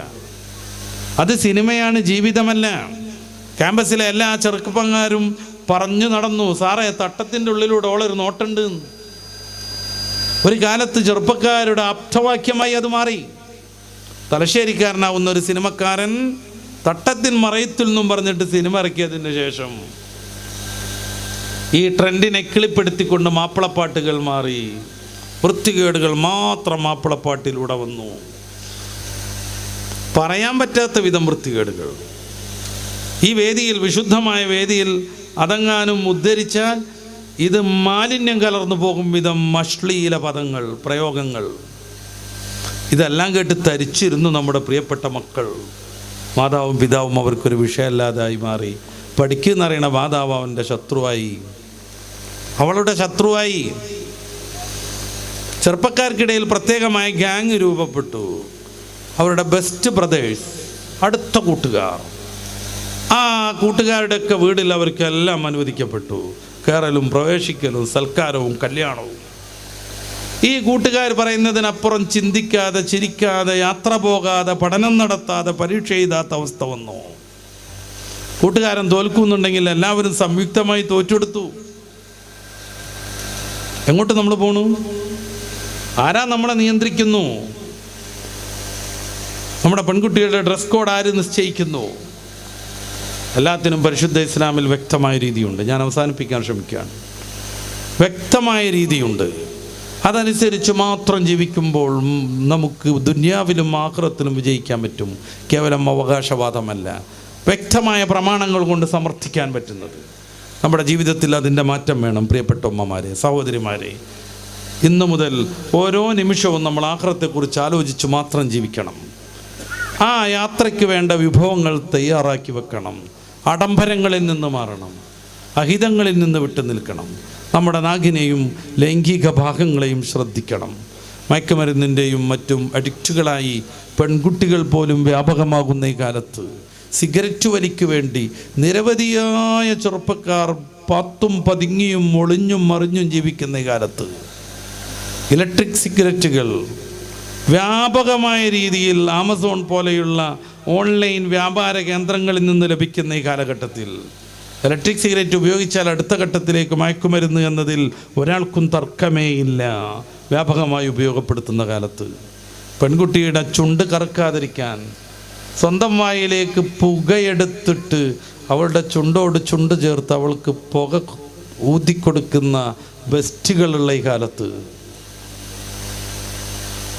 ഉച്ചയ്ക്ക് സ്കൂൾ ഭക്ഷണത്തിന് വിടുമ്പോൾ സ്കൂളിൻ്റെ ബാക്കിൽ പോയി 19 ജോഡി പെൺകുട്ടികൾ കെട്ടിപ്പിടിച്ച് കിസ് ചെയ്തുകൊണ്ടിരിക്കുന്നത് ദൂരേന്ന് നല്ല മികച്ച ക്യാമറയുള്ള ഫോൺ കൊണ്ടൊരു ചെറുപ്പക്കാരൻ റെക്കോർഡ് ചെയ്തിട്ട് നമ്മുടെയൊക്കെ സോഷ്യൽ മീഡിയകളിൽ മാലിന്യം വിതറിക്കൊണ്ട് പറന്ന് കളിച്ച ഈ കാലത്ത് സ്കൂളിൽ നിന്ന് ഇത്തിരി വിട്ടുള്ളൂ. ഉച്ചയ്ക്ക് ചോറ് വയ്ക്കുമ്പോഴേക്ക് ഒരു ചെറിയ തുറന്നു വെച്ച വാതിലിൻ്റെ സൗകര്യം മാത്രം മതി അവർക്ക് ലിപ് ലോക്ക് നടത്താൻ, അതിൻ്റെ അപ്പുറമുള്ളത് നടത്താൻ. ചോദിക്കാനും പറയാനും ആരും ഉണ്ടാവരുത്. സർവ്വ സ്വാതന്ത്ര്യത്തിൽ അവർ ജീവിക്കുന്നു. പോക്സോ പോലെയുള്ള കുരുത്തം കെട്ട നിയമങ്ങൾ അധ്യാപകരെ നിഷ്ക്രിയരാക്കുന്നു. മിണ്ടാൻ പാടില്ല, കണ്ടുകൊണ്ടങ്ങനെ സഹിച്ചു പോകണം. കുട്ടിയുടെ മുഖത്തേക്ക് രൂക്ഷമായി നോക്കുന്നത് പോലും അറസ്റ്റിൻ്റെ കാരണമാണ്. പുറത്തു നിർത്തുന്നത്, ഷൗട്ട് ചെയ്യണത്, ഇത്തിരി ഗൗരവത്തിൽ വർത്തമാനം പറയണത്, ക്ലാസ്സിൽ എഴുന്നേൽപ്പിച്ച് നിർത്തുന്നത്, തല്ലണത് ഒക്കെ പോക്സോ പ്രകാരം അറസ്റ്റ് ചെയ്യാനുള്ള സംഗതികളാണ്. അധ്യാപകർ നിഷ്പ്രഭരാകുന്നു. അതുകൊണ്ടാണ് മലപ്പുറം ജില്ലയിൽ വലിയൊരു സ്കൂളിൽ PTA യോഗം വിളിച്ചിട്ട് പ്രധാനാധ്യാപകൻ പൊട്ടിക്കരഞ്ഞത്. ഞാൻ നിർത്തുകയാണ്, ഞങ്ങളുടെ നിയന്ത്രണം അവസാനിച്ചു എന്ന് പറഞ്ഞു. രക്ഷിതാക്കളെ, ഞാൻ ഇഷ്ടപ്പെടുന്ന മക്കളെ നിങ്ങൾ രക്ഷപ്പെടുത്തണം എന്ന് പറഞ്ഞ അയാൾ കരഞ്ഞു. എന്തേ കാര്യം? കുറേ പെൺകുട്ടികൾ ക്ലാസ്സിൽ ഇങ്ങനെ അന്തം വിട്ടിരിക്കും, ഒന്നും ശ്രദ്ധിക്കൂല. അധ്യാപകന്മാരും വിളിച്ചുണർത്തുമ്പോൾ മാത്രം അവർ ഞെട്ടിച്ചാടും. നല്ല പഠിക്കുന്ന കുട്ടികൾ ഇவ்விதം അന്തർമുഖരായപ്പോൾ എന്തു പറ്റിയെന്ന് അധ്യാപകർ സംയുക്തമായി ഞാൻ പഠിക്കാൻ ശ്രമിക്കുന്നു. അവസാനം അവർക്ക് ബോധ്യപ്പെട്ടു, വനിതാ ടീച്ചർക്ക് പോലും, സ്ത്രീയായ ടീച്ചർക്ക് പോലും പരിശോധിക്കാൻ പറ്റാത്ത അത്ര ഹിഡൻ മേഖലകളിൽ, സ്വകാര്യ ഭാഗങ്ങളിൽ, അവരുടെ റീപ്രൊഡക്ഷൻ മേഖലയിൽ, അവരുടെ വിസർജന ഭാഗത്ത് പ്ലസ് എന്ന പോലെ ബ്ലേഡ് കൊണ്ട് മുറിവുണ്ടാക്കി മയക്കുമരുന്നിൻ്റെ സ്റ്റിക്കർ അവിടെ അമർത്തിയൊട്ടിച്ച് 48 മണിക്കൂർ സ്വപ്ന ലോകത്ത് സഞ്ചരിക്കുകയാണ് ഈ മക്കൾ. അതുകൊണ്ടാണ് ക്ലാസ്സിൽ അന്തം വിട്ട് നിൽക്കുന്നത്. ഇത് ഏതെങ്കിലും ഒരു പ്രദേശത്തെ പ്രശ്നമല്ല. ഒട്ടുമിക്ക ആളുകളും ഇவ்விதം നശിക്കാൻ തയ്യാറെടുത്തിരിക്കുന്നു. അങ്ങനെയാണ് അവർക്ക് മാതാവിനെയും പിതാവിനെയും തിരിച്ചറിയാൻ പറ്റാതാവുന്നത്.